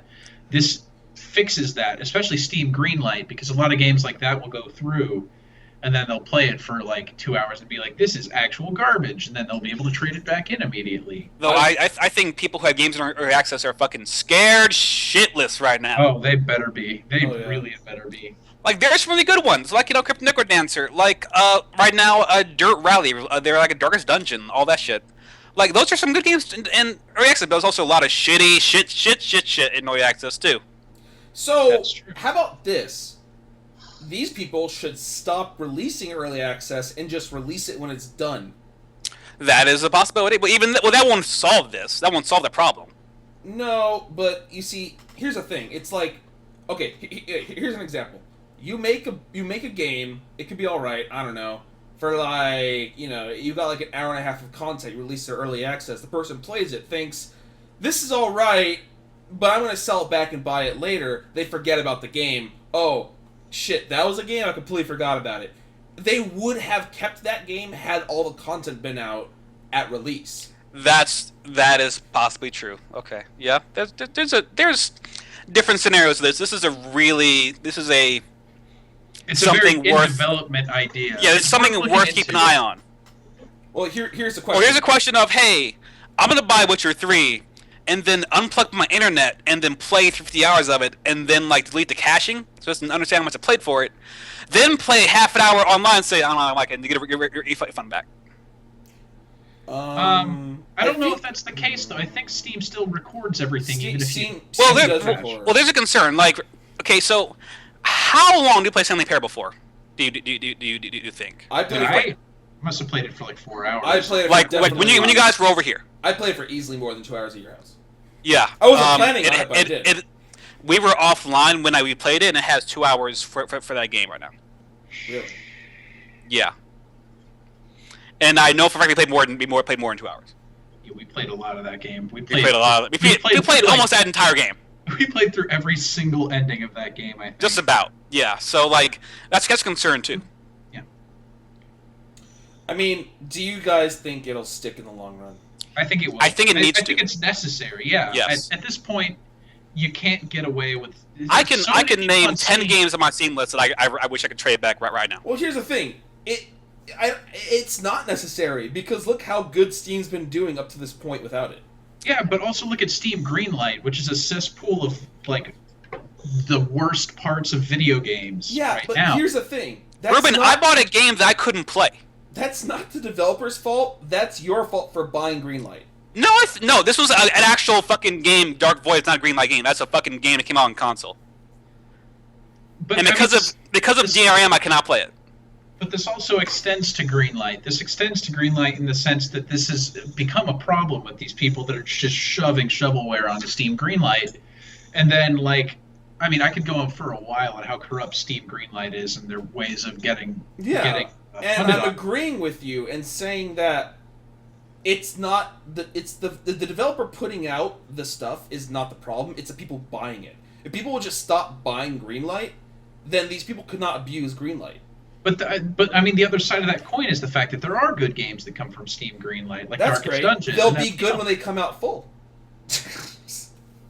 And then you buy it when it's full. It's a really weird dichotomy in there, because some of these games is. wouldn't exist without Steam Greenlight. Like, they need the support, and they need the people to buy the game to support them to get the game made. But there are also people that abuse that system in the completely wrong way. It's really hard to judge that. But then you say, like, needs to be better moderation on Steam's end of things. There absolutely does, but I think this whole Steam refunds thing is a step in the right direction. Right. It's not perfect. I'm still waiting on them instituting a game trade system. We can trade games between friends. That would be... Or trade games back, or like put them up on, another market. Yeah. That'd be ridiculous. It'd be great. That'd be really good. I think that's actually a better idea than this. Like an auction system, you mean? Yes, exactly. Like you know how like Dota 2 Marketplace, you put your items up for sale and shit. Just be able to put your games up for sale. Oh. Yeah. Oh. But that's another argument about like what is game ownership, which is a really dark hole to go down. Well, I mean, it would solve the problem of you wanting to get rid of a game, but it would also not scare the shit out of greenlight people who are like, well, people are just going to refund our shit after an hour. Because Steam would keep the money, but you could get your money back, or at least part of it back, by selling it, in the third market, in the secondary market. I think they should at least start with a game trade system and go from there. Yeah, reselling is a little bit difficult. That's a big step. In digital goods. But like I keep saying, hey guys, hey Brian, Yes, Darkest Dungeon's really fucking good. It's really, really good. sure it is. So much that I'm gonna trade you my copy so you can play it and see how good it is. Okay, so And while you have that copy, I can outplay it. I've traded shit to you. Right, Like but you can- shit like that. Well, okay, no. But you see, I like that. Okay, so you bought a game and Brian bought a game. You both want to play both those games. You guys play your respective games, then trade them and play each other's respective game. Welcome to gaming. Literally, Yeah, that's kind of what Microsoft lives. is doing right now. Well, Microsoft has a share system. Microsoft was kind of trying to do that back when they originally announced the Xbox One, and they did that whole thing. Well, they kind of missed the point. No, I entirely blame the head of Xbox at the time, the guy that moved to Zynga, Don Hattrick, I think his name was. Don Matrick. Matrick, yeah. I entirely blame Matrick. He was not good at his job there. He did an absolutely horrible job explaining that whole system. Mm-hmm. But yeah, what I'm saying is like, our entire lives, you can just buy a physical copy and give it to a friend, much like that Sony commercial where they show you how to do it. So, if they were going to introduce something as radical as this, why not start something small like just giving games? I think that it's coming down the pipe. Yeah. That it might even be announced at E3 at the PC Gaming Conference. I don't know about that. That seems... I think there's going to be a Steam presence at all in that conference. I have no idea. I don't know if Steam will be. I think Valve might be. I don't Well, know. I guess I mean Valve. We talk about Steam, you mean Valve. I think Valve might have some kind of presence there. As to what it is, I couldn't tell you, but I'm sure. Maybe Steam boxes. Oh, I'm sure Steam boxes will be present. Steam machines, which I actually want to talk about in a Also, bit. off topic. Right now, Cavaliers are just fucking whooping on the Warriors right now. Wow, that's not good. They are up by 17 points right now, Jesus. with All right, 2 minutes left let's- to go in the third quarter. Let's move on. We've been talking about Steam. Let's talk about Steam machines real quick. Alright, let me get this website open. I think I need one. I thought I wanted one, and then I realized what it You actually don't need one meant. because you can just you're fine right now. Your Here's... PC is not that far. I don't know if you guys have seen this. Let me just copy this link real quick to you guys, so you guys can look at what I'm looking at. And I just realized this. Where should I put it? I'll put it here. Okay, so I don't know if you guys knew about this already, but I sure didn't. Steam Machines is a concept and not a thing. Yeah, I heard about that. I had no idea. I like how the Falcon Northwest Tiki Steam machine is anywhere from $2,000 to $5,000. So a Steam Machine is not a console; it is a computer built like Streaming a console that runs Steam OS. Yes. Right. I think And- it streams from your PC console. No. No, I thought that's the thing. You're right. That's the $100 Steam thing box. That's like Right. that's like the Steam TV. It's like a Vita TV for your computer. You're right. I think I need that. That's not what these are. These are fucking computers running Steam OS, and I no longer want one because it's not a proprietary console. It is just some people putting together a computer with Steam OS. It is a computer. Yes, it's a computer. Here's the problem I have with the streaming one you're talking about is, you know how the Vita TV can stream PS4? Right. It doesn't do it flawlessly. So let's say you're trying to play Counter-Strike Go on the streaming box. You're gonna not be able to play CS:GO very well. Let's put it that way. I heard that thing has 4 antenna on it, Maybe. so it might be real good in that regard.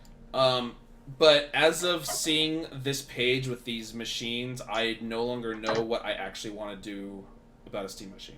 From what I thought before, this is me being fully uneducated on the matter, that it's supposed to be allow you to game on a budget, build a gaming PC, let you play your Steam games, but on a budget. In a way, it kind of is. It's because theoretically, these Steam machines are all moddable and upgradable by you being able to switch out the individual parts. And also, like, destroying your warranty that it probably comes with. No, like that, they're built like that, is what I understand, what's been told to me. Like, it comes with the ability installed into the machine with the expectation of you being able to switch out graphics cards and switch out other things. Right. But not everybody can like, afford a grand to build a PC. But I mean, the thing is that... Or want to. Right. But the thing is, like, you're supposed to be able to control this with a controller only. SteamOS is designed to be able to use it only a controller. But It's only going to play games you have on Steam or can play on Steam, which means it can only support games that have controller compatibility, right? I think that's where the Steam controller comes into play, where they're supposed to be able to mimic that to a respectable level. So, it's not a 100% Steam library compatible OS then? I think it is. I'm not sure what kind of control support it has, really. Well, I'm under the impression that you would theoretically be able to plug in a mouse and keyboard into it and have it work with that. I mean, I hope it has some USB ports. That'd be nice. Yeah, but that's the problem I have, is like, once you plug a keyboard and mouse into it, congratulations, you literally just bought another computer. It's actually worse than a computer, it's just running SteamOS instead of Windows. So to me, now the Steam machine is less of a console and more of a shitty computer. It is. But not everybody can afford a good one, though. These prices aren't... These prices aren't any different from what you would pay for a quality gaming computer. Like, what's the cheapest one on this list? $450? That's much a console is. Well, that's much a console is. Let me look at this. Well, consoles are like under $400 now. Well, Like, okay, let's see. Well, they announced today that the Xbox One you can get for $350 for the regular version. Now that they've announced the 1 terabyte version. Yeah. But I mean, I don't know what the specs are on this Alienware. Maybe I can find it. But it's like, $450 is probably the same price you could build a computer that's just as good for. And I don't see the point anymore. So yeah, that was my revelation for Steam machines today. No, it's not something. What a revelation it was. It's definitely not something I'm gonna invest in, because I already have a PC that can run my Steam games, so I just don't care. I think as we learn more about what the boxes do, we'll figure out like who that was really for. I might consider the streaming one just to play around with. If it's only $100, I think that's a reasonable price. Yeah. I don't know. Now that the Xbox will be able to stream my PC game or stream my Xbox games to my PC, I might just do that. What? Yeah, when Windows 10 comes out, you're going to be able to stream your Xbox games to your PC. Through Windows 10? Yeah, through Windows 10. Huh. That's cool. I'm sure we'll learn more about that at E3 as well. And speaking of E3, there's something's been bothering me, and it's like the last 2 or 3 weeks, it's like every company is dropping their hands in front of them saying, this is what we got going on at E3. It makes sense. I mean, when I miss the days when E3 was about like these grand reveals of like, oh shit, this is so hype. And, well, we're still gonna have that. And I don't know. Well, I mean, like, it seems like a lot of these companies are dropping their hands. Like 2K is just like, we've got XCOM 2. This is one of our things. We'll show you more gameplay of it. We'll show you how it works. But here's the reveal right here. Well, but you know why, right? What do you mean? They're doing this because they don't want their games announcement to get lost in the shuffle of all the shit you're going to be bombarded with on E3 day. Well, yeah, but they want their game to have their day in the media and to get that attention now. But so it avoids that shuffle. Lost in the shuffle of all the games that are getting announced over the last 2-3 weeks. I don't think so. They're talking about XCOM right now. Just talking about Fallout 4 too. They're also talking about. But I guess it's easier to talk about 3 or 4 or 5 games. Talk about like 15 to 20, 25 games. That's true. I just I understand where they're coming from a business perspective, because the idea is like you drop the announcement of the game, people see it, they get excited for it, and then you're able to show more about the game at E3. But that's against the spirit of People- E3. But to me, it's against the spirit of E3. You're right, but we're not even saying the matter. So Hey, real quick, Right. guys, the streaming Steam thing is called the Steam Link. All right, go on. Yeah, I saw Okay. that. I saw that thing. Yeah, XCOM 2 is happening. It's going to be so Matt, you beat XCOM, right? Which I did not, because you're better than me. XCOM 2 is going to start off like it's under the assumption that like your team lost and the aliens overran you. Oh, that's kind of interesting. Whoa, God. Yeah, I think Matt might have muted his fucking mic. Yeah, so it's going to be if the aliens won and how you have to kind of like regroup and try to fight back. That's how this is going to work. Seems good. That seems cool. I'm looking forward to see what that was all about. Also, Yeah. XCOM 2, PC only, Is it really? not on Yeah. console. They're not doing it on consoles anymore. Remember, this is Firaxis, same bias who made Civ 5. Well, when they came out and they announced it was PC only, they said like we've got some things like UI things Like also would not- like modding tools. that we would just not be able to do on console. That's really Right. what it comes down to. So surprise, surprise, a Firaxis game on PC only. Who would have guessed? So Yeah, I mean, it just I don't know. I kind of like playing XCOM. and also kind of like it's almost kind of like an indictment of these current gen consoles where PC still stripped them by quite a bit margin. I don't think it's necessarily like when they talk about why they released the game on PC, they don't claim it's a hardware thing. They claim it's like, look, we're doing things like UI things and modding things that we just wouldn't be able to do on consoles. It's not because the consoles can't run the game. They've even talked about saying like, yeah, we could look at putting these games on consoles in the future, but right now we want to focus on getting the user interface stuff correct. Right. It's not Except for necessarily Wii U, because fuck Wii U. well, nobody even talks about Wii U anymore, I guess, Right. as far as third parties are concerned. Yeah. And then It just feel like I feel like I have to build a new PC next year to have a thing that can run these games as they should be ran. That's what it's getting to me, because I want to play XCOM, and I And don't like, PC the man, way- I love Witcher, but boy, Witcher's a frame rate fucks up sometimes on console. they're working on fixing it at least. Yeah, but And to be fair, I hear the frame rate is not much better on PC. it's better. it's just better. It's better. Just do it. Just do it. Do it. Speaking of which, this actually leads me right into my next point. Are we truly headed towards the PC master race? I think we're already there. Honestly, I mean, consoles aren't dead yet, no, they're not. and there's always going to be. There's a convenience to consoles. As But long as there's a Final Fantasy, there's a console.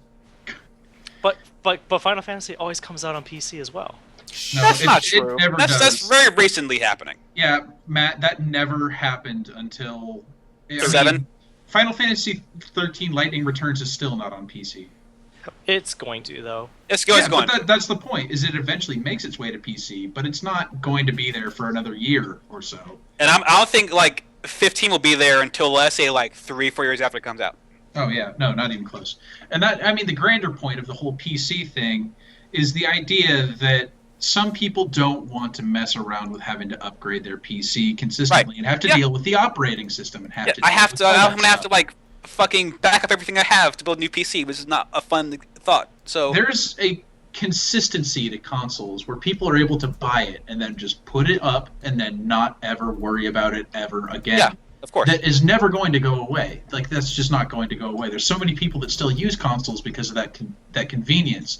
There are going to be hobbyists that build PCs because they want those like higher end graphics and all that, and they're going to be hobbyists. They're not the majority of the gaming communities, not even close. Well, right, and I mean a console is a lot more affordable in terms of Yeah. monetary. $350. Yeah. New PC is gonna be about like 700 minimum, probably. Well, and that's assuming that you don't need a monitor. So Right. if you need a monitor, that's another $170 Exactly. $200, depending on what you get. But see, for me, it's like I now that I have one, like I didn't really realize what I was missing. It's nice, right? when I didn't have one before. Yeah, exactly. Before I just, I dealt with it and I thought, well, whatever, I'll just, I'll miss out on PC exclusives or whatever, which at the time I didn't really care because I'm like, well, I'm just, playing all these AAA titles that are going to come out on all the consoles anyways. But then after I got it, I'm like, man, like... Look at all the frames I can see now. But even still, like... And also, I think the best experiences are on PC. Like, there are games you can play for literally thousands of hours and not spend a dime on them. You can't really say that on console at all. Like, what do you mean? League of Legends. Yeah, like but, Dota. Wait. What did you just say? But to be fair, Mike, with those games, you could run those games on the shittiest PC you possibly could and not lose anything from them. But also you can't do it on console, though. No, I'm not arguing as a console for a replacement for any PC. Everybody's going to have a computer.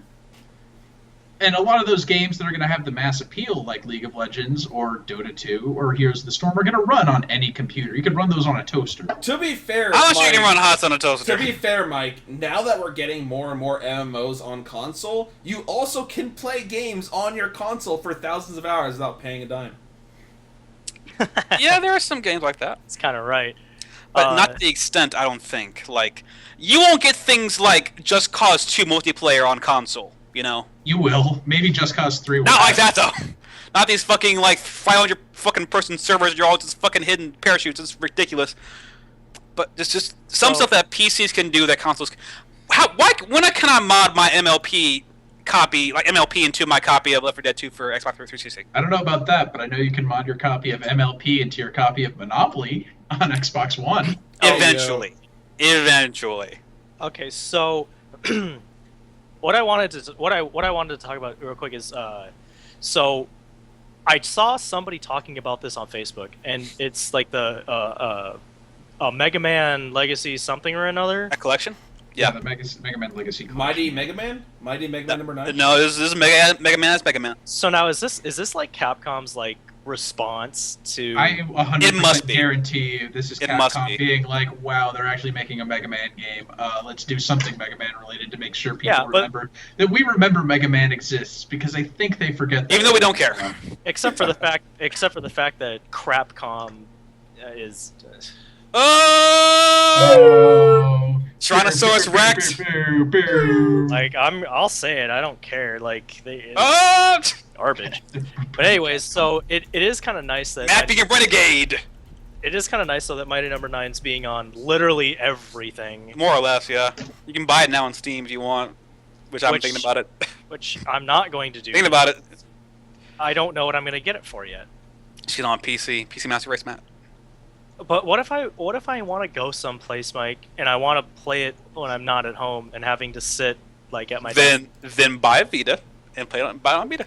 But I already have a 3DS. Yeah, is it on my 3DS? Yeah. Oh, then buy a 3DS. What am I saying? Yeah, That's what I'm saying. Like, but at the same time, like, I want to play that game like on a controller and not this tiny little thing. So, do I get it on my phone? It's I don't know. Now, because what you do is you buy it on PC. You get it on your NVIDIA Shield. Oh, wow. Oh no, get You need a NVIDIA card first, though. You have to. You Like, need graphics a card for that. card for that. Yeah. So. not something I'm gonna do. I mean, theoretically, if with the whole controller argument, I could just be like, well, I could get it on PC, plug my Xbox One controller into it, and do that. But Yeah. Easy. Better. Say PC. Master Race. But It's not. either way, we've already established. We just established that. But I mean, working off of Mighty Number 9, though, Kickstarter kind of is seeing a resurgence from a lot of these old developers coming back and remaking their old games under new Ukulele. titles.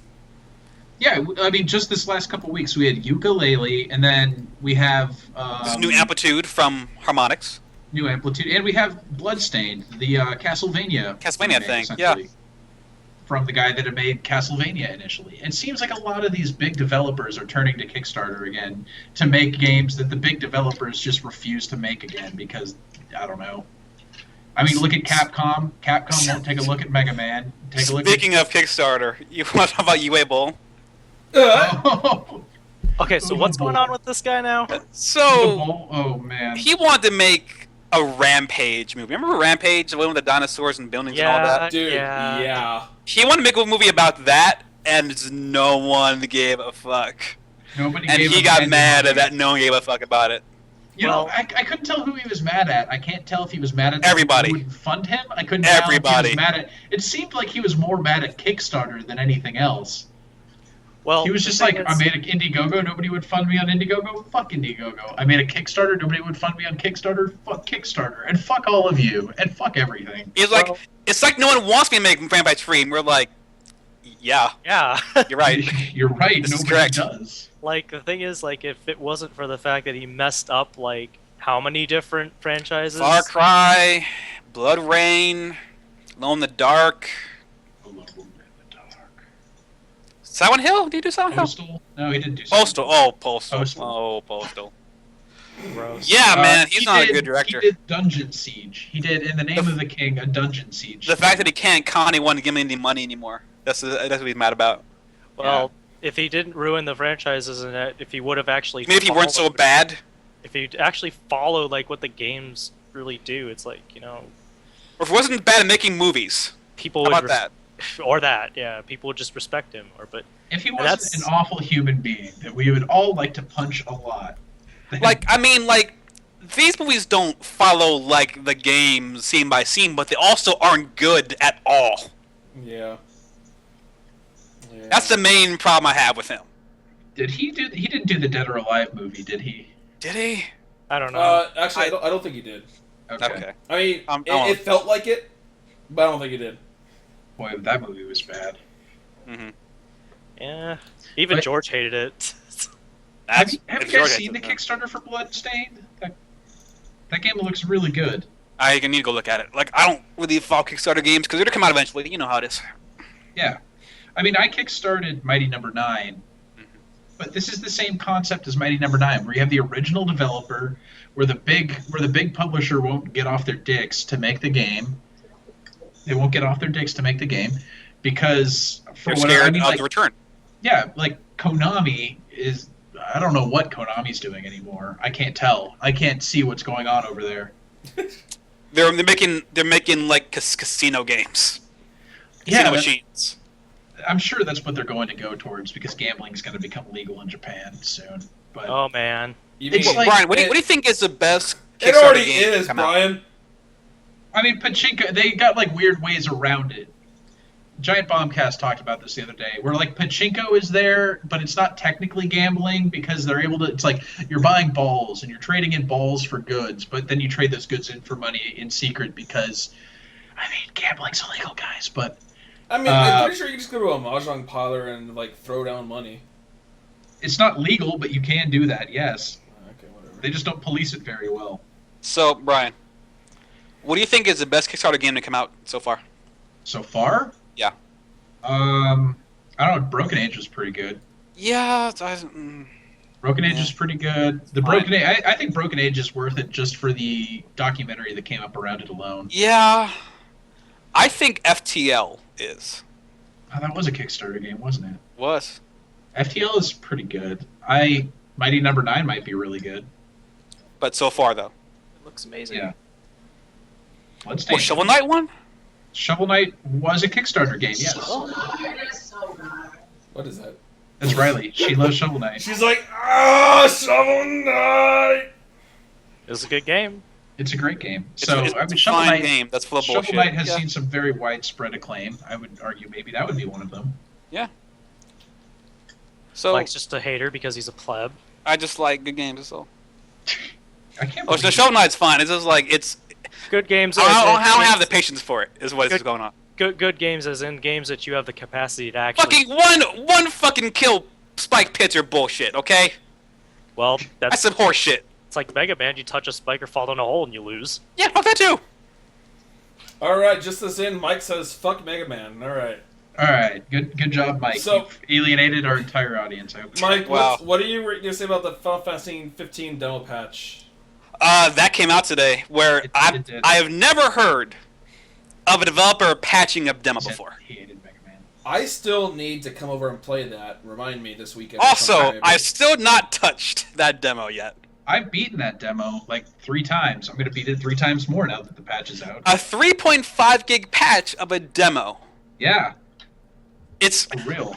the closest analogy I have to this is like Gran Turismo 5, whatever the fuck they call it, Prologue. That's what like analogy I know of this. Wow. I mean, I think it's pretty amazing too. I think like patching a demo is it's funny. It's actually just funny more than anything. It's just a funny thing to do. Well, it's very clear that they want their game to work well, and they want people to like it because they've fucked up the series so hard in the past, according to most people.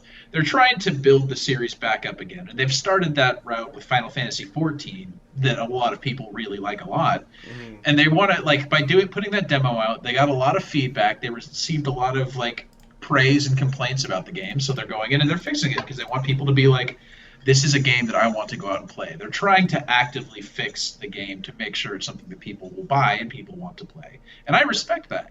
Well, that's good. I feel really weird as a gamer that I'm getting more interested in Final Fantasy the older I get, rather than be it something that I was interested in when I was like 14. I know, you're like the opposite of most people. Well, to be fair, Brian, like I didn't get into like Final Fantasy or JRPGs in general until I was probably 18 or 19. I still think guess- most JRPGs are shit, so I'm gonna keep on going down that shit train. Oh, great, good.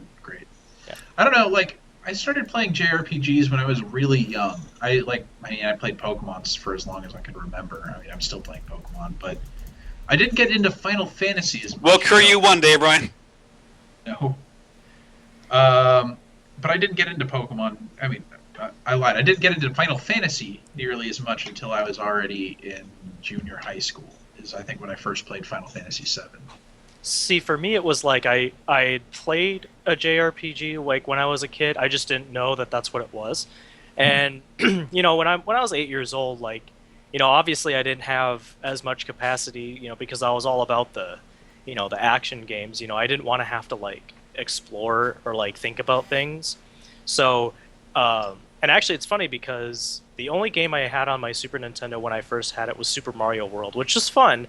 But after beating it so many times, even as a kid, like it still got boring. So one day for Christmas, I asked for a new game, and my parents bought me Secret of Evermore, and I couldn't Evermore. I could not get past like the second boss, and I gave up.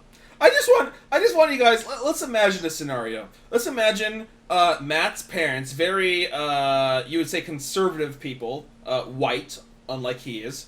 You know, a little bit, you know, on the older side maybe. Walking into a GameStop and being, our son wants a new game. What do you recommend? And they're just like, oh, so he's a little white boy. They're like, no, he's Asian. He's like, he puts the copy of Halo away and just picks up Secret of Evermore. I think Asians like these games. Oh, thank you. Oh my Jesus Christ, I found my first JRPG. What was it? It was, I don't know how the fuck someone bought this for me. It was a JRPG called Mystical Ninja Starring Goemon. Oh, Goemon. I did Dude, that's a not have classic. the fucking faintest clue on how to play that game, but I didn't know. You turn in the back of the box art, there's a guy going Super Saiyan. I'm like, fuck, yeah. So, Mystical Ninja starring Goemon is like an actual classic video game, dude. Like an actual someone bought that classic. for me. Wow. That was my first JRPG, and I think that might have soured me on the genre from that point onward. Well, You technically that game that you played was called Ganbare Goemon Sawareta Ebisumaru, otherwise known as Persevere Goemon Kidnapped Ebisumaru. Released in the United States as Mystical Ninja Goemon, starring So- Goemon. so Yeah. fun. That's my first memory of a JRPG. Crazy. Wow. Nuts. Fucking nuts. Konami released those games. Yeah, but they did. You think Konami will release another one? Oh, please. That's just their next mobile Give me my project. PC remake so I can relive my childhood and learn Dude, how to play that PC game for remakes, once. they're all about mobile, dude. It's gonna be the new mobile Goemon. What's the most recent Goemon game? It was Ganbare Goemon Pachisuro 2. It's a slot machine. The most recent Goemon game they released was a slot machine. Remember how we were talking about how Konami is moving into Yeah. the gambling market? Well, there's your answer right there. Yeah. And before that, the most recent Goemon game was from mobile phones, which is the other thing they're moving into. So I think the Goemon franchise has just been indicating where Konami was going for the last 10 years. Man, video games have gotten weird since then. Yeah.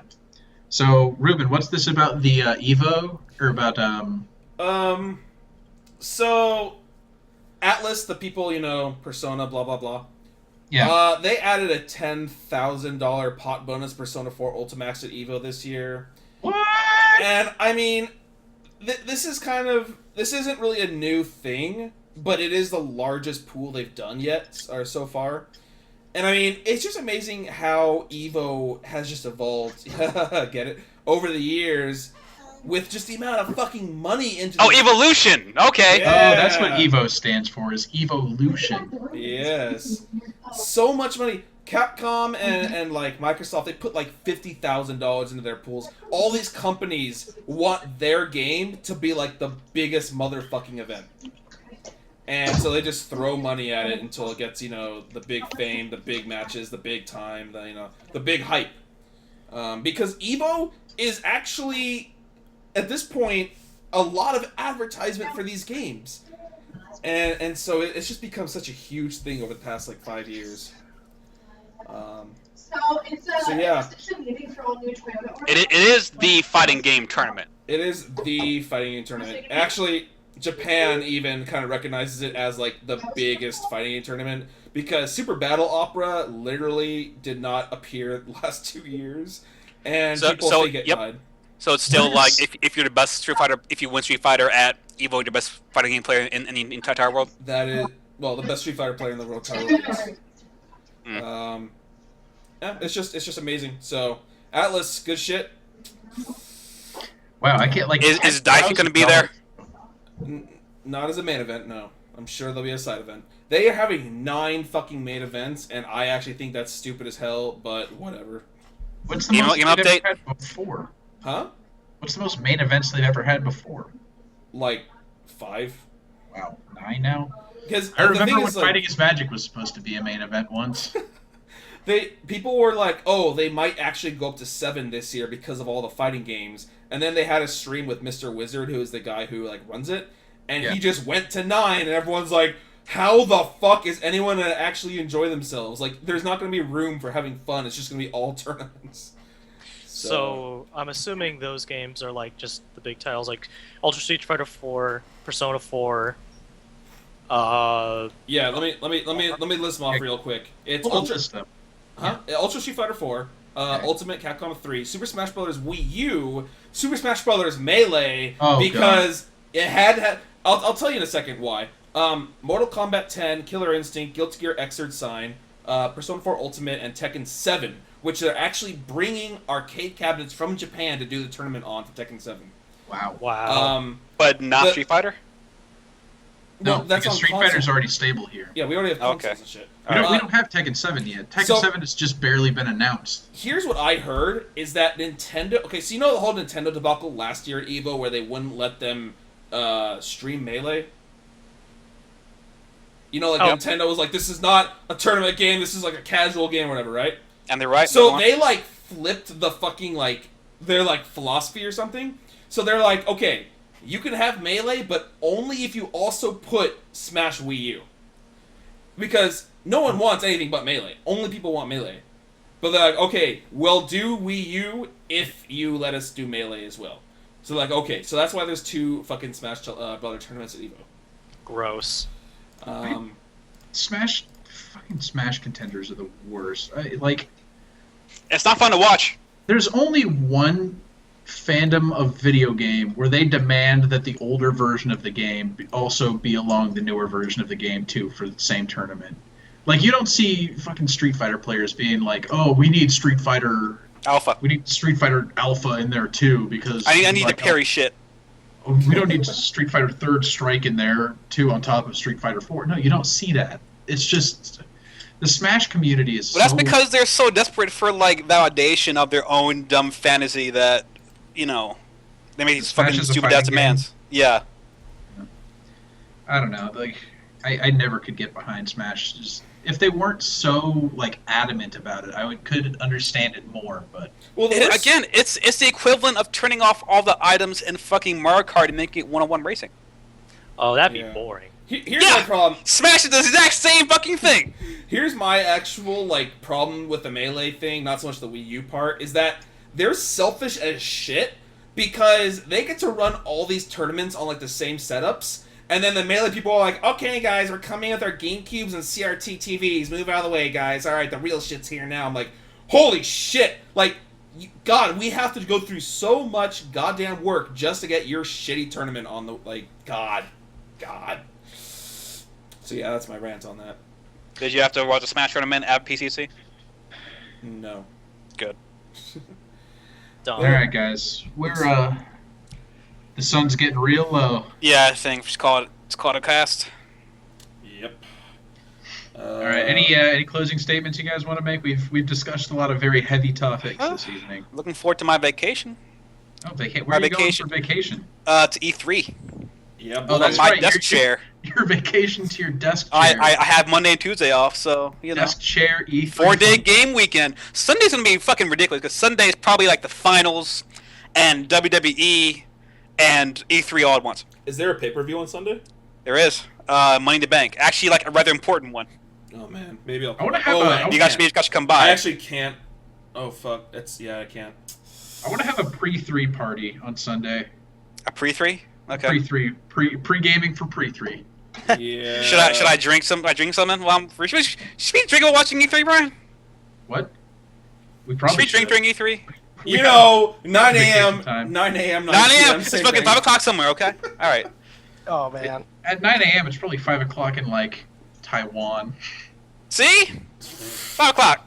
My mom's coming over for my birthday on Sunday, so I can't do shit. But Yeah. Well, like I said, I wasn't gonna specifically ask for the. Well, we days- can see if Get a roll. Moses and Matt want to come on Skype and watch the E3s on So, Skype. so here's the thing. Like I said, I wasn't gonna ask for the days off because that would mean I'd have to pick up the hours like on other days that I don't want to work.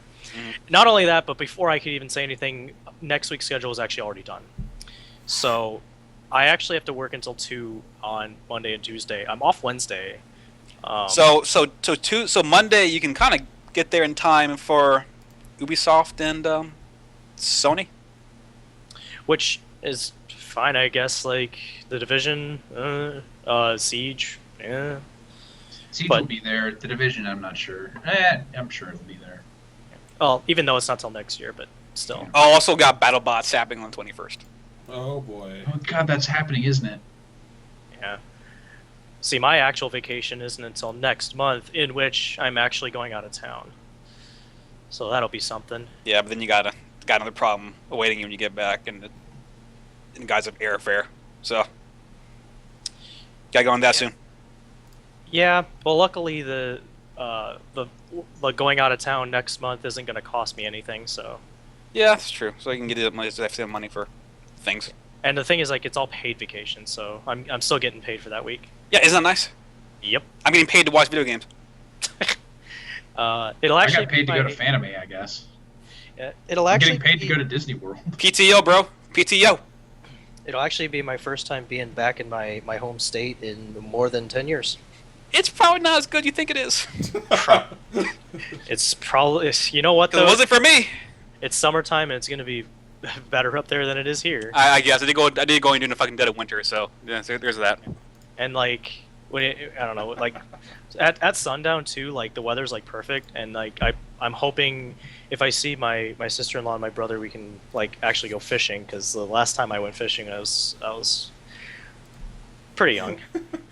Mike, I don't know if you saw that Itadakimasu picture, but it is now on the recording. Which one? Which one was that one?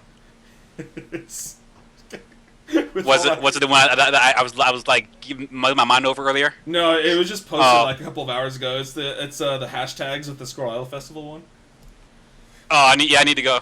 That was pretty good. That was pretty good. All right, well, everyone, thanks for listening. This has been the Critical Dcast. We probably won't get to another one before E3, but we will definitely cast the shit out of E3. We're gonna be doing full on coverage of E3. Full We're gonna be. Were we on doing Facebook reaction doing casts? Conference. We're gonna be doing on Twitter doing conference stuff. We're gonna be doing our reaction casts after every conference where we talk about the stuff. We're gonna have all of that stuff up. It's gonna be a good Also, time. guys, the Warriors cut the lead down to 1. Oh, Wow. see, my boys, the Warriors, they got it. Nice. They came down from down 20. Yeah, they're good. 2 minutes left. All right, well, Got we this. out. Good See you night, guys everyone. next time. See you guys at E3. See ya. Bye.